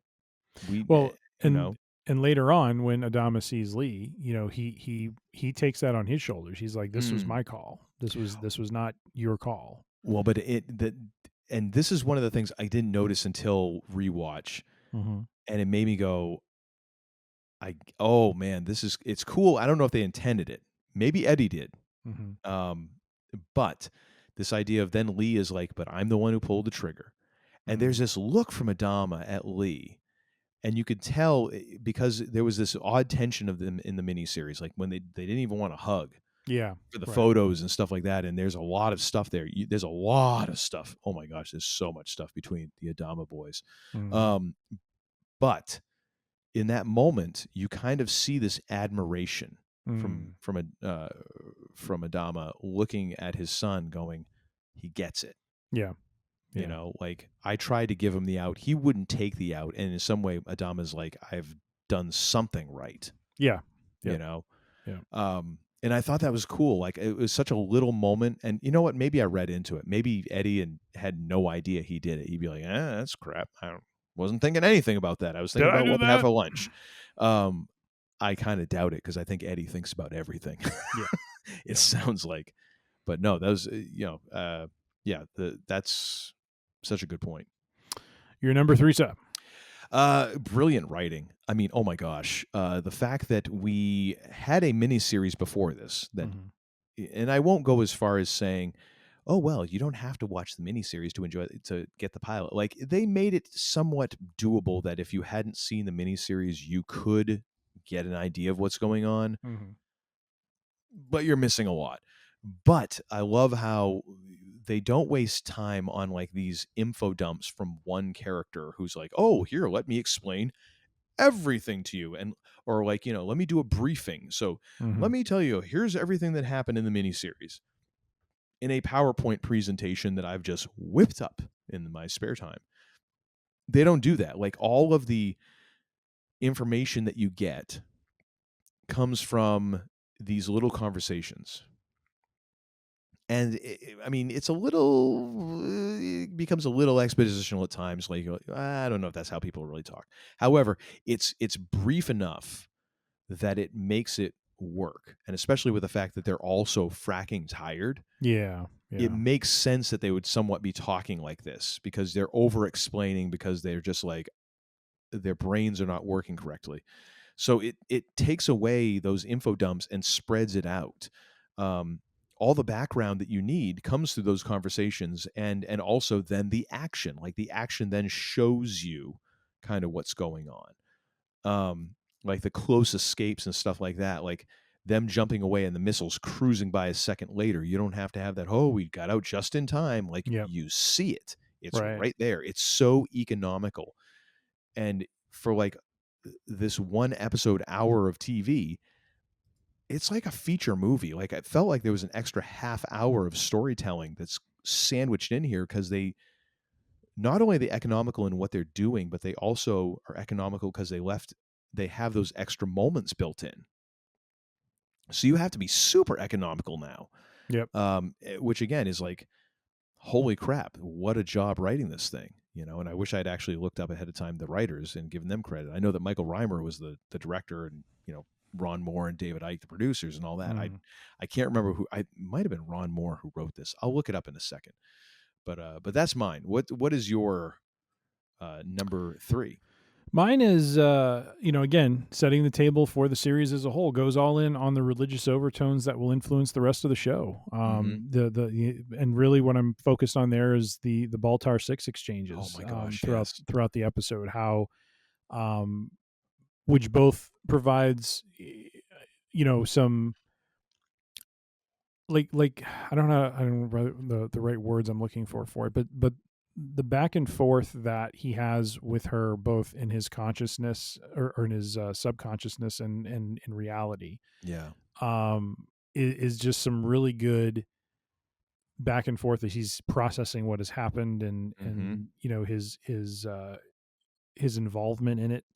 The entire thing with this doctor who has something very important to talk to the president about Yes. leads to one of, if it's possible to say this, funniest parts of this dark episode, where when the Olympic carrier first returns back and catches up with the fleet, that whoever, and again, we don't know what's going on here. We don't know if it's one of the Cylon, copies who is just trying to pull one over on them, because it goes, the mic goes silent after the initial exchange. But at one point he says there's a doctor who needs to see the president immediately. And right there, Gaius gets up and basically has like a nervous breakdown, which is absolutely hysterical. It's just like, stop talking to that ship, sort of thing.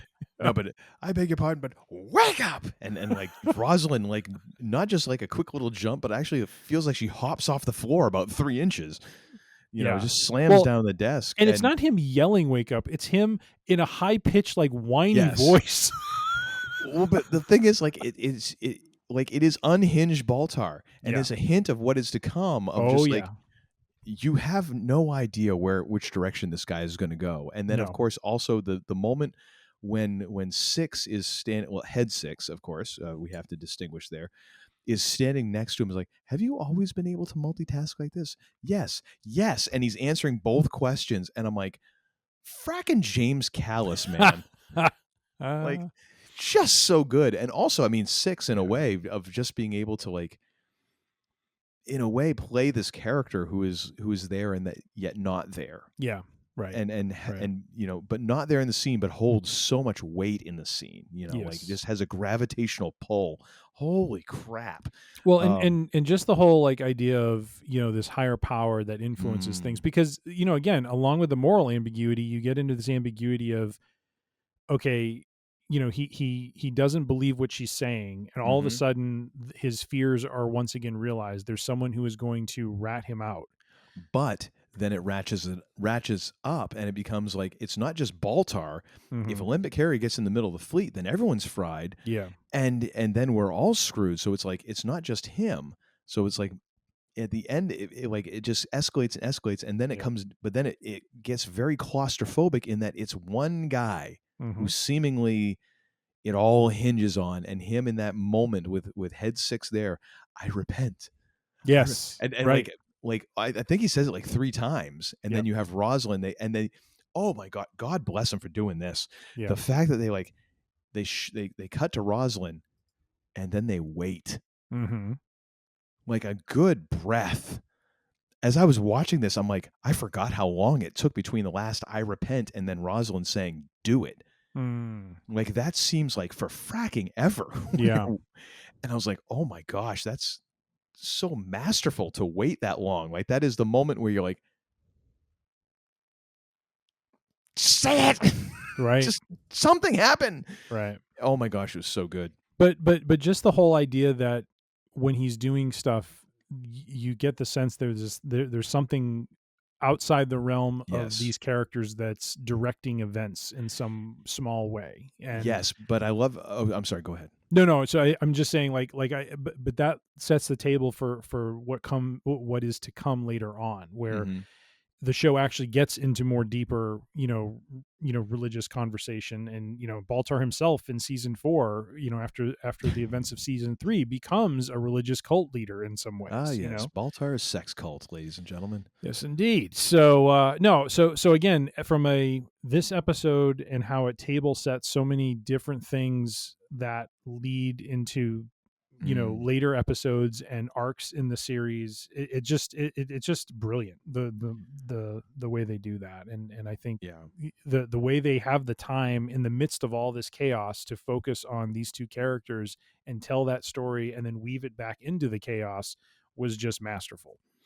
Yeah, and I also appreciate how because there is that moment where you're like, well, if Baltar had this religious awakening, then how does he not immediately figure this out? And so because he was sleep deprived, and this like you set this up through his kind of logical reasoning and all that through that, and then he kind of gets this fever pitch where he's like, I repent, and then afterwards you could totally see this guy like off camera just being like, oh, well, I was completely out of my head, and getting his tumbler of coffee and one of his cigarellos and life is fine now. Good thing we blew up all those people. Haha. No, totally. Pardon me as I read my book. All right. Number 2. What is your number 2, sir? Every main character gets some development or deepening of who they are. And this is a lot. Like, I mean, so let's count them down here. You've got Apollo. You've got Lee. I'm sorry, Apollo, Starbuck, Adama, Ty. I mean, Adama gets into the whole thing where he says it's great to see you off the bottle. Like you start. Well, no, I'm saying, like, who do you feel are the main characters of the overall show? I almost think this episode or the show. Well, no, the show. I think Ty is actually, because they're doing this as the pilot. I think Ty would probably be a second tier level character. I think your main characters are Adama, Rosalind, Starbuck, Apollo, Gaius, Baltar, Gaius, and 6. Yeah, and I would cut it at that. And so those are like your like the top of your pyramid. Every single one of them, including the one who is like only existing in one of the characters' heads. All of them get a real chance to shine and for their character to get furthered and shown a little bit more. And then you get down to the secondary characters. Saul. Who else would we put in there? Boomer. Hilo. Yeah. Chief might, because Chief almost is at a point. Well, Chief, yeah. But then even, who else? D. And then what's his name? Who's the one counting off the clock who ends up being a mutineer later on? Well, so at this point, I would actually make the case. D, Callie, Gata, yeah. Crashdown. All of them are sea level. Sure. Some of them would bump up later, but I mean everybody. I mean, we're getting down to the third tier of characters in a very large cast. Yeah. Everybody gets a moment. They do. D gets a moment. Callie even gets a moment of like when, even though it's just like Chief basically telling her to shut up. Yeah. But you kind of get this feel for like who that character is. Like you get a little bit of information on her. All of them kind of get these moments of like, I learned a little bit more, and damn, that is a tough trick to pull off in an hour of television for this many characters. Yeah. Holy crap. Yep. Amazing. 100%. Amazing you can pull that off. 100%. What was your number 2? Mine is, and we've talked about this a little bit, but how the episode amplifies, the humanity of the characters, as they battle sleep deprivation and fatigue. I feel like there's a lot of small moments in the episode where I think it shows how worn out they are. And, even, going back to the silly thing that Ty says about, oh, you done with this? It's like, yeah. And you got Adama who's shaving and he nicks himself while he's shaving. And or it's even just, Ty giving him the extra sleep because he couldn't remember it was his rotation. Yes. Giving him the extra sleep. Absolutely. Hilo, who we haven't talked about yet, but I mean, like he looks like hell in this episode. Hey, we empathize with Hilo because we were in the rain just as he is. So, soaking wet and battling. Well, we weren't battling Cylons. We were just battling drunk parents of baseball players, apparently. But nonetheless, just the way that, and we talked about this in the Week in Geek with one of those articles. Is the groundedness of this series and the grittiness of this series and the way that they don't ignore these details that you would experience, in these sorts of settings. The grind of that clock every time they come through. After the 33 minutes pass and the Cylons appear like clockwork, and it's just, all right, back to it, jump and reset the clock and let's figure out the next, move. And so, I really appreciate it and feel like one of the things that helps this episode stand out is just the way they establish the humanity of the characters and the way that continues to play out throughout the series. I mean, even with the time jump that happens, the characters all change, and they have some more physically than others with Fat Apollo. But nonetheless, let's not forget, Chief doesn't exactly, get more svelte as he goes along either. Like Apollo wasn't the only one who was gaining a little bit of, comfort weight. I hear you. But nonetheless, but again, sorry, Chief. I know you sent me a very lovely birthday message. I was going to say, the man gave you some good stories, sir, on your birthday. He did, but he also got thick as the series went on. I mean, there's no way to get around that. He did a Baltar impression for you, for crying out loud. And guess what? I did. I have too. I feel like that's one thing me and Chief have in common. Yeah. What was that? I was trying to make my cheek go like that, just to be, puffy cheeks. You know what I mean? Like, okay, because that usually is something else.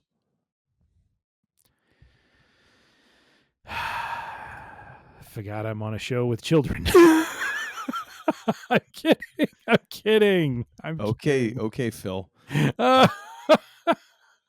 I'm old, I'm hurt, and I work with children. I am going to get that shirt now that I've ruined my real CM Punk shirt. My authentic one. I'm going to go for the bootleg one. I'm going to get Krusty Phil. So that was my number 2, is just the way this episode sets the pace for the rest of the season and the series, and just the humanity of these characters, and how events impact them, and the way it impacts them. And as if folks want to go back and back into the single digits or double digits of episodes we have when we were going through every season, we talked about in the finale too, like RB Monsters there, right? With Baltar is just the little things of when he's with Six and they're kind of settling on their final spot on planet Earth, and he talks about how he knows something about cultivation, and he breaks down.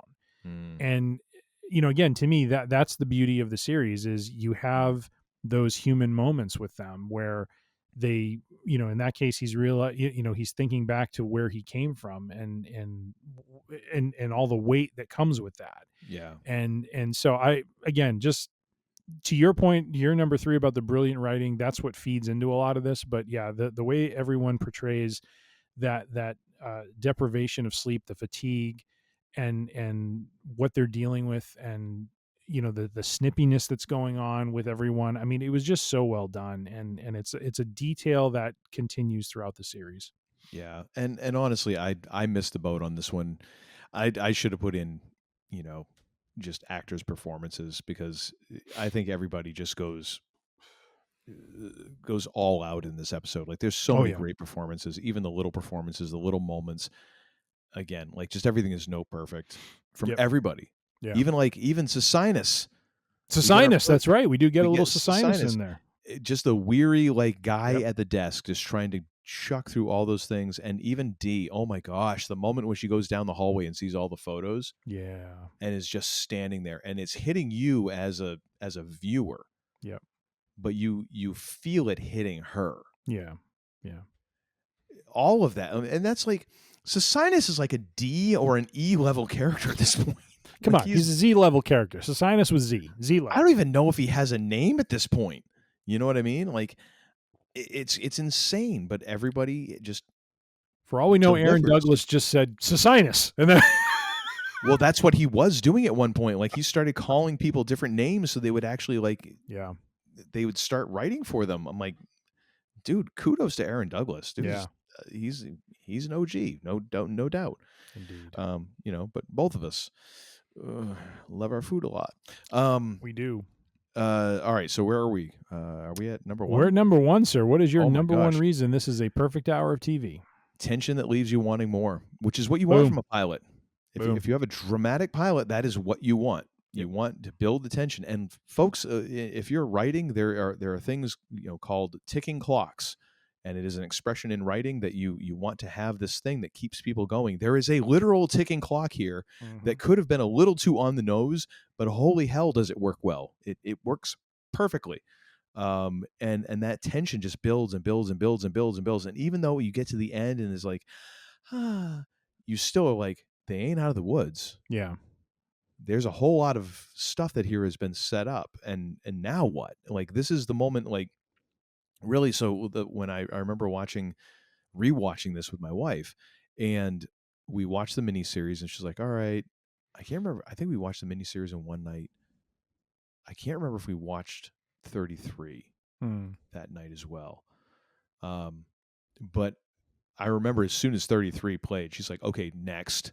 Like, immediately it was like, what happens next? Yeah. And that just sunk it, because it's like, what happens to these people? And yes, that comes from the tension, but it comes from the characters and the tension that's built between the characters and because of the characters. And that just makes you want to find out what happens to these people. And it's why, like, even after 4 seasons, it's like, I want more. Like, I want to know what happened.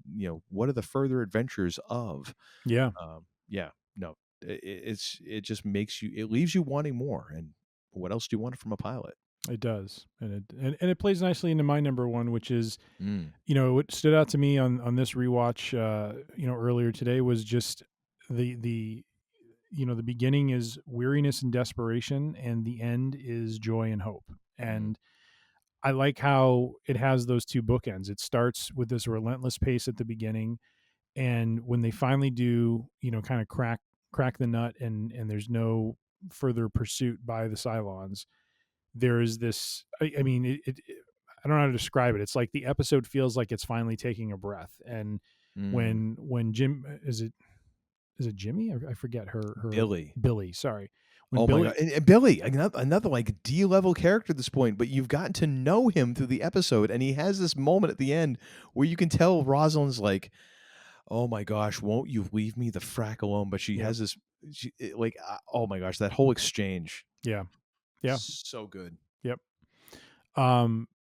But to your point, when she gets the news that there has been a birth, and she, actually upticks the number instead of downticks it, and that look that she has on her face as the episode closes out is just such a contrast to how it started. And yes, and it was such a necessary way to end that, because there was such a weight and heaviness that goes with most of how most of that episode went. And so, so I feel like, that's what makes it really a perfect hour of TV. Is it is a story of the human condition, desperation, weariness being battled by these people trying to survive. And then it ends on, it's not a hope that solves all their problems, but it's a hope. Hope is not meaning that you've gotten to your end goal. It's like it's a glimmer. It's a hint that there is, something tangible you can reach. And so, so I like how they bookended it that way. And this later becomes a hallmark of the series. I mean, the series has several gut punches, but they do balance them out with, some measure of hope. And so, okay, go ahead. No, I was going to say, and it's reflective of life. I mean, just because you have a glimmer of hope or a moment of hope like that doesn't mean you're absolved of any, further suffering. Like, there is going to be challenges, and it's a question of what, how do you respond to those challenges? So. Very true. Wow. Who knew that you were going to turn into life coach, the man they call Tim? I can't tell if it's the lack of bourbon or if it's the lack of sleep, but something's going on there. Something's a brewing. It might just be gas. All right. Oh, yeah. All those Slim Jims being on the train.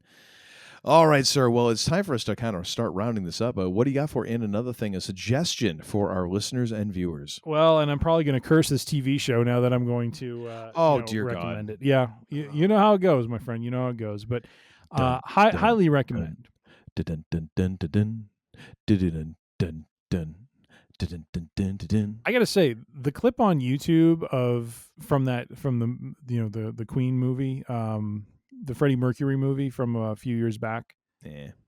You didn't like it? I haven't watched it because honestly, I feel like I thought it was really good. I mean, great. I watched people do like I watched the video where it's like side by side with the Bohemian Rhapsody version of their Live Aid performance next to the Live Aid performance. I'm like, dude, I've got the Live Aid performance with the actual Freddie Mercury. I don't need it created scene by scene, and it feels like it's a bit of a sanitized version of Freddie. All I was gonna say is Another One Bites the Dust. The clip of them doing that song was just well done. I felt. Oh, that song in and of itself is just like, come on.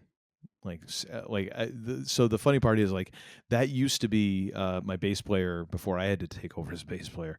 Every time we took too long in between songs, it was either that or he would start playing the Barney Miller theme, or what was the third one? But anyway, I always used to refer to it as his greatest hits CD. I'm like, oh, you're playing your greatest hits again. And people would get all excited. I'm like, by the way, we don't play Another One Bites the Dust. I'm very sorry. Yeah. We can play the Barney Miller theme if you'd like, because I don't have to sing it. But anyways, what is the show that you're going to curse and is going to be Old Yellard out behind the woodshed later on this year? On Apple TV Plus, it is simply called Silo. It is American science fiction dystopian drama created by Graham Yost, based on the Silo trilogy of novels Wool, Shift, and Dust, which I believe you had mentioned about. Yes. Or at least in a pre-production meeting when I was talking about this. Hugh Howey.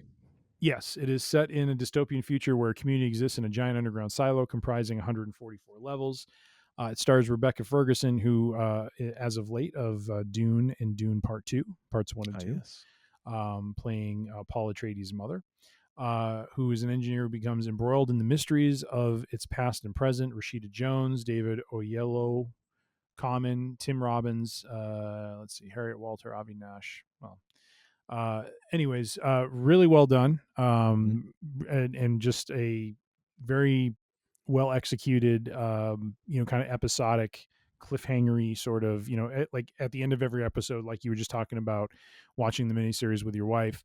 You're always like, oh, I want to watch that next one. It's just one of those shows that just does that really well. Really good storytelling, great ending to the season, leading into the next season. I did see an article that mentioned it was going to be, I believe, planned for 4 seasons. So they it sounds like they have a structure and a plan for it, which I think is good. I don't know that series have to go 7-8 seasons all the time. I mean, no, not at all. Ted Lasso went 3. I think it was 3 or 4. Forget. I thought it was more than 3. No, I think it was 3. Let me check real quick. I'll check. You keep talking. Well, anyways, but my point is the fact that they limited it and told a very focused story, I think led to the series being as good as it was. And so this one here, it's a very interesting concept with this people that live in this underground silo. There is, you're aware that there was some sort of rebellion that happened, 40, 50, 60 years ago in terms of the story. But there's a lot of, it feels like manipulation and a lot of, coming up with artifacts from what looks like our reality and what we've lived through is like banned by the society and stuff like that. And so it's one of these things where there's like this weird reset of everyone's memories of what's happened or something like that. People don't know how the silo even came to be. They don't know how the machines that run it. In a lot of ways, it felt like the Matrix, where it's like they lived in Zion, but they had no idea how any of this stuff was established. They just kind of, this is what was always there, and so anyway, so just a lot of great themes in the show. So I would just highly recommend it if you're looking for a good sci-fi sort of mystery thriller sort of show. Silo is right there. Tim Robbins plays a great creepy character. Great. Tim Robbins he's good at that. Yeah. And Common, who I've not ever seen in an acting sort of situation, he's really good in this too. He's really, he plays kind of a heavy of one of the groups. And oh, that's right, because I've seen him in a couple things, but I don't think it's anything you've seen. One of them was a John Wick movie. But okay. By the way, Ted Lasso, 3 seasons. That's what I thought. 3 seasons. So do check it out on Apple TV Plus. Silo. Excellent, sir. Well, I'm going to stick with the Battlestar Galactica theme here. and go with the Mary McDonnell episode of the Sackhoff Show, which was great. Kind of getting into how Mary McDonnell kind of got into movie acting. Started off as a stage actor. One of her first, I believe it's her second movie, was Dances with Wolves, and was nominated for an Academy Award. Wow. Second flick. And That's crazy. Almost didn't go to the audition. Wow. Like her agent was like, "Hey, you ought to go to this," and she's like, "It's a cowboy movie, or like a whatever movie," and they're like, "No, you ought to go," and she went, and then kind of gets into more of her methodology of acting and the idea of acting and all this, and it's interesting her back and forth with Katie, because apparently they weren't terribly close during the show, because I think Mary was somewhat of a new mother, or was a mother for the second time, and so young family, and so was not always as engaged with her. Well, I mean, obviously, I think there was at least a 10-year age difference, because I think Katie Sackhoff was like 23 when they started shooting, and Mary McDonnell obviously married, has kids at that point, very different stage of life, but since then have become very close friends, and it's interesting with them talking about the craft of acting and just their different approaches to it. And then also, of course, talking about BSG and all that stuff. But just a very overall interesting episode. If you have any interest, in the craft of acting, but also in Mary McDonnell's career and Battlestar Galactica. Very interesting. And once again, just looking for my my royalty check for, once again, just pimping out the Sackhoff Show. The Cacoff Show? Cacoff Show. I'm starting to get tired now, dude. It's approaching 11 o'clock here on the East Coast. What happened to Kaylin's Corner? We didn't have a Kaylin's Corner tonight. Right? I don't know. I was wondering what was going on. Well, she's been catching up on a lot of schoolwork. We're approaching the end of the school year here, so I think she might have finished up her stuff and then gone right off to bed. Either that, or she's out in the dining room still, like slaving away. I don't know. It's one or the other. Or she fell asleep in her books. There's that option too. All right. Well, we'll look forward to it in episode 166. Yes, indeed. Well, thank you, ladies and gentlemen, for tuning in. We so much appreciate you being a part of the Free Range Idiocy congregation. If you would like to join, you can go to freerangeidiocy.com. You can find all of our episodes there, audio only on Podbean. You can subscribe right through the Podbean app and find us there. You can also find us on Apple Podcasts. We are on Spotify. We are on Pandora. We are on whatever Amazon's podcast provider is, a whole bunch of others. Search for Free Range Idiocy. You will find us. However, if you're more into a visual sense of things, you can find us on the YouTube's full episodes in full live color, not HD, because, I mean, dear God, nobody needs us in 4K. Let's just face it. However, we are 3D. On the YouTube's full episodes on YouTube. And you can find those as well as other social medias. We're on the Facebook, we're on the Instagram, all three at Free Range Idiocy. You'll find us on all three of those. Be sure to like, subscribe, all of those fun things. And, we just like to watch the numbers go up. It makes us feel better. It's all a numbers game. It's all a numbers game. I mean, it'd be nice if those numbers were in my bank account, but what are you going to do? If you have any thoughts, questions, concerns about the show, ideas for show ideas, things you like us to talk about, or if you just like saying, I like the words that come out of your mouth, feel free to send those to Tim at freerangeidiocy.com, and he'll get back to you forthwith, ASAP, if not sooner. And now, ladies and gentlemen, it's time for me to turn this show over to the man, the myth, the legend, the man who someday shall dwell in Oak Park. Not Oak Hill, by the way. Yes, not Oak Hill. The less idiotic, I mean, let's face it, the much less idiotic portion of this show.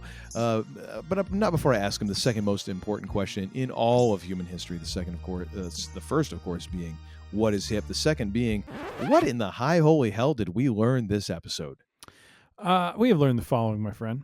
Good. We have learned that maybe the man they called him is not as much of as less of an idiot as you make him out to be, given that he was the one who initiated the Poncho look inside to manipulate the phone sort of situation. You know what I mean? that was brilliant engineering, is what that was. All right, well, I appreciate it. There was a breach though, and that led to some further soakedness.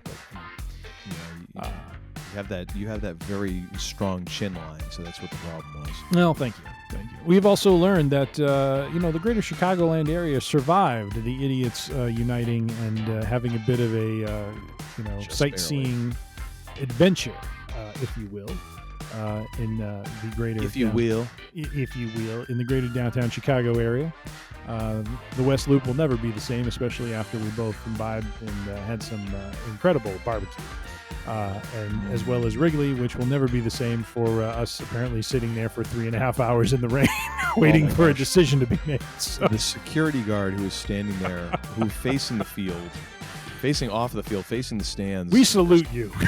Downing sunflower seeds by the gallon, it seemed, just staring at us, looking at us. I'm sure he thought they must be vaping underneath those ponchos or something, but... Well, between the fact that we were doing that and then when we would come up, we would talk and then get each other to laugh, hysterically, he's probably like, oh my God, those guys must be on something. Oh, yeah. We have also learned that the new trailer for Venom, The Last Dance, that is looking like a very interesting, entertaining ditty to check out in October. I'll watch it. Yeah, I think it'll probably be, from what I understand, Tom Hardy's final ride with the Venom character. What the conventional thought is. We'll see if Marvel backs up a dump truck of cash to his house. Could be. I mean, we do know someone's backed up some money to Sam Esmail's, house, and apparently there's been nothing generated from said money. So, well, you are worse than Hulk Hogan. I agree, 100%. Thank you very much. And that's saying something. Goodness. No movement on the BSG reboot, and quite honestly, we here at Free Range Idiocy don't think it's going to ever materialize. Yeah. Finally, we've also learned Miss Katie Sackhoff, a bold wager by the creators of BSG. We 100% agree with all that was made, and that has led to this series being beloved, and her being one of probably the stronger characters in the sci-fi series. So.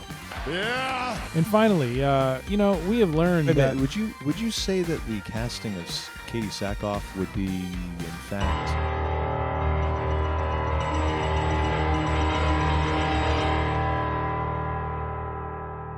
glorious? No, I won't give in till I'm victorious. And I will defend. Absolutely. 100%.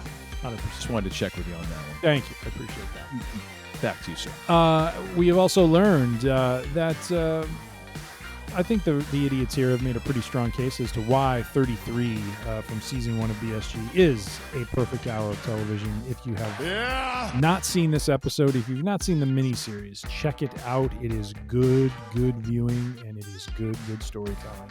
And, if we haven't convinced you at this point, I don't know what more we can say. Yes, sir. That's it. Thank you.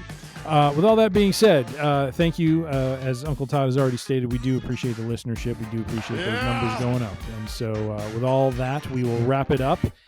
Be safe, be healthy, be kind, be good to one another. You don't have to go home, but you can't stay here. The range is closed. See ya. It's like I took the wrong week to quit drinking. I beg your pardon. What did you say? Damn! You're such a disappointing pair.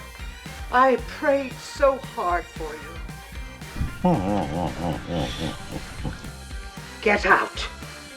And don't come back until you've redeemed yourselves. So say we all. So say we all.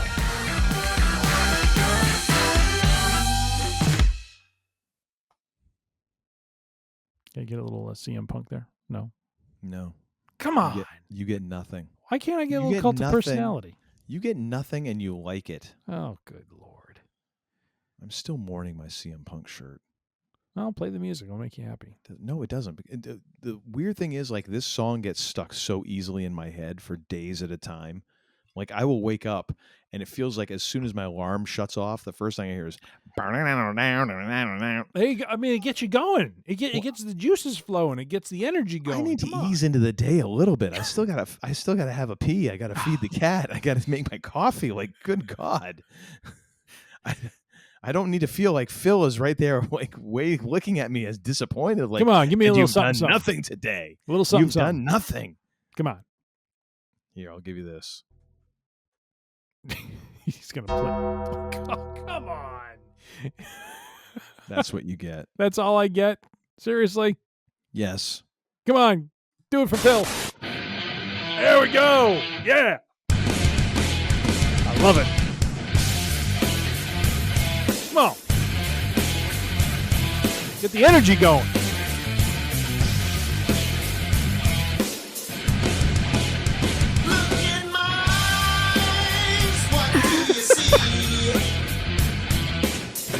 Uncle Todd is not amused.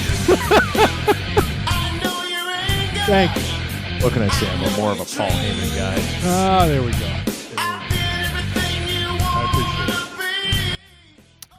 Oh. Is Paul Heyman irredeemable? Oh, wait a minute. Look at her trying to sneak in. Ladies and gentlemen, this just in. Squeezing it under the wire. Here we go. A little Kalen's Corner to wrap us up. Kalen's Corner did actually arrive. Anything? You got anything for us? I only got one, but it's not that good. We'll take it. There's literally no good Star Wars jokes anymore. There's got to be some good Star Wars jokes.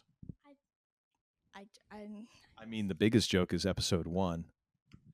Ayo! Oh! Episode 1's not that bad. The biggest joke is the sequels. Well, somebody's not getting a car. Oh, all right, so what do you got? You're going to look me in the eye and tell me Rise of Skywalker was not a mistake. Oh, Rise of Skywalker was totally a mistake. Force Awakens and The Last Jedi were masterpieces. Those are arguments. That's argumentative. Oh, gosh. Ladies and gentlemen, a future litigator. I was going to say, all right. Master adjudicator here. So what do we got for Kalen's Comedy Corner? Did you hear about the kidnapping on the street? Wait. The kidnapping on the street. Did he have a blanket? Did he have a blanket? No, it's fine. He woke up afterwards. It was close. That was good. That was good. It could have been worse. It could have been Episode 1. No comment. It hurts. I will argue, prequels, horrible CGI. I can't watch the prequels without probably crying at least once because the CGI is the worst I've probably ever seen. But George, I hope you're listening. The storyline's great. Like, there's politics. Like, there's wars. There's trade unions. Exactly. That's not a good basis for the first episode of your sci-fi trilogy that everyone's waiting 30 years for. You know, you got episodes 4, 5, and 6 first. You got prepared, sort of. This went from Kalen's Comedy Corner to Kalen's Rants. Really. Well, she does take after me. All right. Anything else to say? I remain to the fact that Anakin Skywalker, Darth Vader, best villain arc in history. There we go. Okay. Say goodnight, Kalen. Night. Okay. Good night. Love you. Thank you. And that, ladies and gentlemen, is the way you end up episode right there. Indeed. Yeah.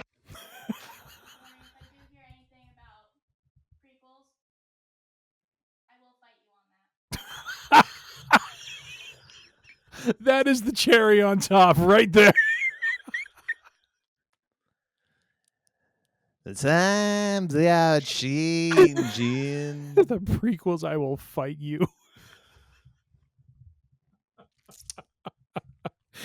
It looks like someone's going to have a throwdown. Now get the hell out of here!